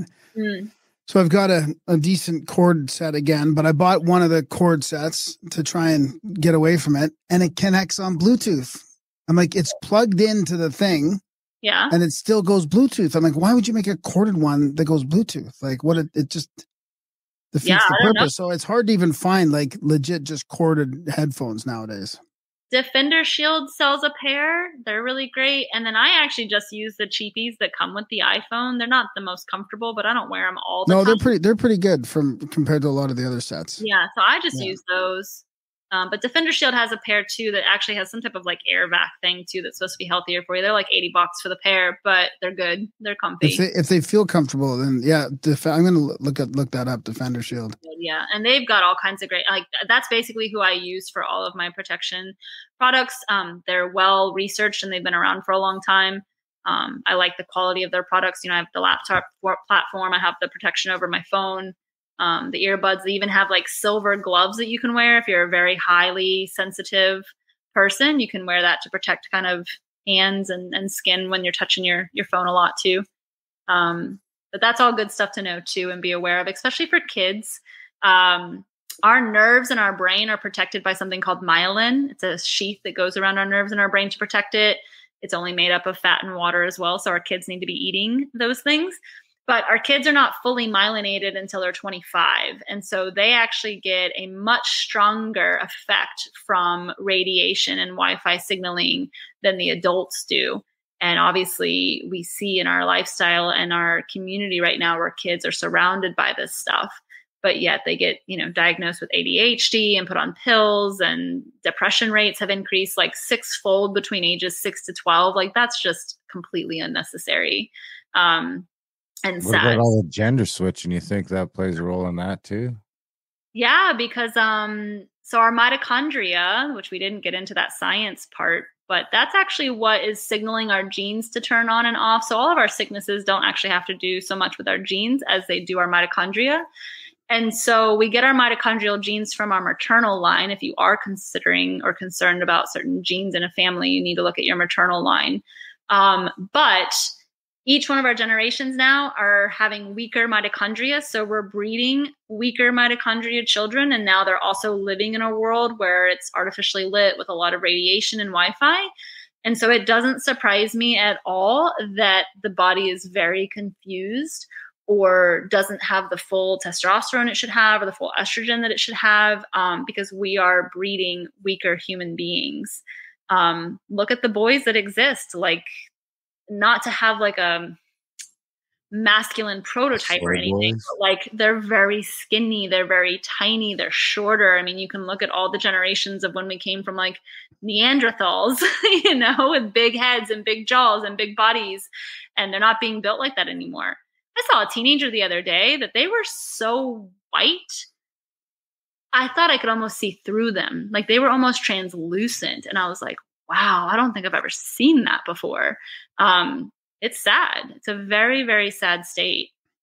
Can you just describe one thing before we wrap it up? I think one of the most important parts that I've heard you talk about is how that morning, that most important thing in the morning, seeing the sunrise, seeing the sunset, yes, how it triggers mechanisms in your body. Yes. Like can you explain that again once more just before? Works? Yeah, how that actually works.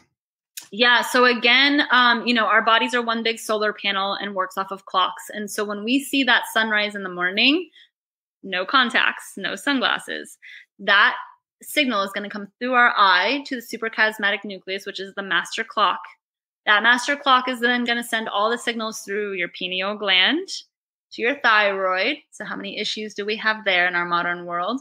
And then from the thyroid, it's going to go down into all of your other systems, endocrine, respiratory, cardiovascular, reproductive, all of them, to work when they're supposed to. What's running those systems are your mitochondria, which I've kind of mentioned a couple times now. And that's just a bacteria that lives in our cells. If you go back to Biology 101 from middle school, they're the powerhouse of the cell. And besides just making our energy, they also make our water and our heat. We're 90% water in our body, and it's structured water, which just means that it's like a gel-like form and it's very protective. And you want that water to be vast and a lot of it. And we're dehydrating it from our indoor world, not getting the signals to work like it's supposed to. And so our body needs that signal first thing in the morning from the sunrise to get started and get ready for your day. Get those signals throughout the day as that natural light spectrum changes and crescendos and then comes down with UVA, then UVB, and then that disappears and you get your red and infrared at sunset. And then at sunset, that signal is going to then tell your body, okay, shut off the hormones and the insulin and the blood sugar and the cortisol and all the excitatory energy that you needed for the day to build a teepee or hunt a tiger or deal with traffic or stress or kids or whatever in our modern world. And now you need to release your melatonin. Everybody knows that melatonin is supposed to make you sleepy and go to bed, and you think you can just take it like a vitamin 2. It's a hormone. And we make our melatonin during the day with the sunlight. So if you're also not getting sun, you can't make melatonin to be able to get sleepy and run your regenerative programs at night. So you need the sun to be able to make all these programs to have everything running appropriately. Awesome. Yeah, I think that's really just the most important sort of 2-minute summary there. Thank you. Without sunscreen. Without sunscreen. So I like to say this analogy, especially now because like springtime is perfect. When you want to make a plant or a flower grow, what do you need? Like you put a seed or a sapling in the ground. What do you need? You need water, you need sunlight, and CO2, right? Because they use a process called photosynthesis to make the sugar to feed themselves through the sun, right? We're blooming and it's springtime and everything's blooming. Well, they need the sun and the water and the CO2. We're no different. We are 90% made of water. We still use respiration like CO2 to breathe with to make glucose and sugar in our bodies to feed itself, breatharians. And we need those signals from the sun. What would happen if you put a tarp over a tree or a flower? It would die, right? What is sunscreen? What are clothes? What are sunglasses? They're putting a tarp. What is a building? We're putting tarps over our bodies and we can't get the signaling that we need to be able to thrive and be vital and healthy for the rest of our lives. There you have it. Jackie, Jolie, this has been great. Where can our listeners find more of your stuff? Are you on any social media they can follow? It's good if you can just spell out the URLs. We'll put it all in the show notes, but Perfect. A bunch of people, they'll just hear it. It'll be better if they just hear it. Yeah, they just need more sunlight so that your brain is firing, Yes, definitely if this intrigued you, I actually have a full 2-hour webinar available on my website for purchase that you can get and share with your friends and family, and you'll get all the slides and pictures and all the information in detail. You can find that at my website. The website is lightshapes.life. Lightshapes.life. But I'm also on Instagram, and you can find me there at Jolie_in_soul. So I will spell that one. It's JOLIE_EN_SOL.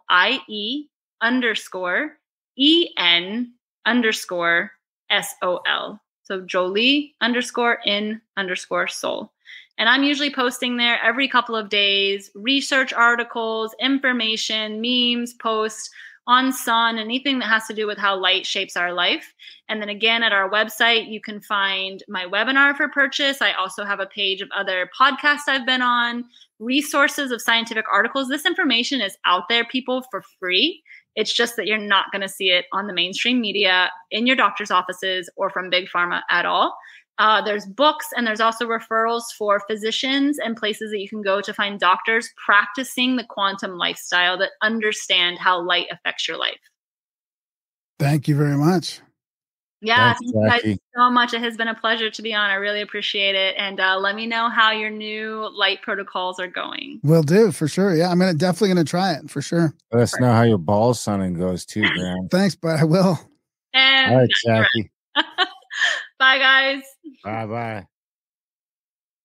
And that was a chat with Jackie Jolie. What'd you think, buddy? Well, yeah, it was good. I wanted to ask her a question, and I forgot until the very end again about the quantum, about naming it quantum. Like, I'm surprised Jack Cruz, too, named it quantum. Like, I feel like that sort of word is being ostracized and just being used too much for these things, you know? Like, it's too bad it couldn't be named something around light or water, you know? Like photon water healing or something, you know? Quantum. Quantum. Everything's quantum now. But, you know, whatever, that's fine. Anyway, big thanks to Jackie for coming on the show. Big thanks to you guys for listening. Check out her stuff. Check out her I'm going to try it. I bet you are. It's good that you're back to trying stuff. I have been. I mean, I've been experimenting because, I knew this was coming up, but I'm going to like hit it a little harder. Make sure it's darker at night. There you go. And get out more. You're looking awful white for mid-April. You're going to get sunburned in Utah. Big thanks to Jack for coming on the show. Big thanks to you guys for listening. If you do want to, you have to be catching live for this, but we are going to Utah next week. If you guys want to come, contact thecabin.com. Of course, we need you guys to support us. If you are getting some value from a little podcast here, all for free, almost 600 episodes. We'll be at 600 here pretty quick before summer. Coming up our 10-year anniversary. Head over to Grimerica.ca/support today. Sign up for a monthly or make a one-time donation. Or do something, do something. Don't just freeload if you can afford it. We could use the support. We're trying to make it go at a bunch of stuff here, and we can't do it without you. So send a note, send an email, and join the chats. We got a Gilded server now. Join that. Grimerica.ca/chats. I don't know if that's set up yet. We got to set that up. Well, whatever. You'll get there. We'll get you there in one way or another. Adultbrain.ca for all the audiobooks. Contact at thecabin.com for the trips. Grimerica Outlawed is our other podcast we do where we talk about stuff that we're not allowed to talk about. We're not allowed to live stream on most. This one was getting pretty close. Yeah, we were just skirting the edges. It was fine. It's fine. Other than that, we love you guys. Thanks for listening. And we will see you next week. Think if I sit here long enough, fixed to this green, brown, blue spot on Earth, approximately our 2,000th year. Anno Domini, Anno Domini. My hot drink would turn cold. My hot drink would turn cold. My hot drink would turn cold. Dream sequence, dream sequence, dream sequence. She'd eventually roll by on her bicycle, on her bicycle, on her bicycle. Basket and all. Green, brown, blue, green, brown, blue, green, brown, blue. Camouflage chameleon, baby. Woke up this morning, feeling around for my shoes. Think if I hired a million monkeys and let them mash away on some typewriters, they'd eventually write all of Shakespeare's sonnets. Maybe then you'd love me, maybe then you'd love me, me and my monkey. Get funky, go and get funky now. Get funky, get funky. Dream sequence, dream sequence, dream sequence. You'd eventually roll by on your bicycle, on your bicycle, on your bicycle. That's getting all.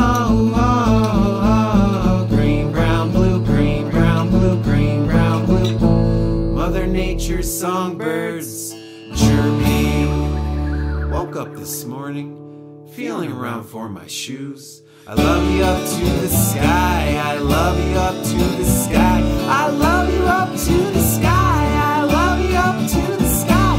I love you up to the sky. I love you up to the sky. Dream sequence. As you were counting sheep, I rolled by on some comic relief. I rolled by on a tricycle, on a tricycle, on a tricycle. That's getting all. Milk and honey, milk and honey, milk and honey. To be or not to be, that is the question. woke up this morning and all my blues was dead and gone.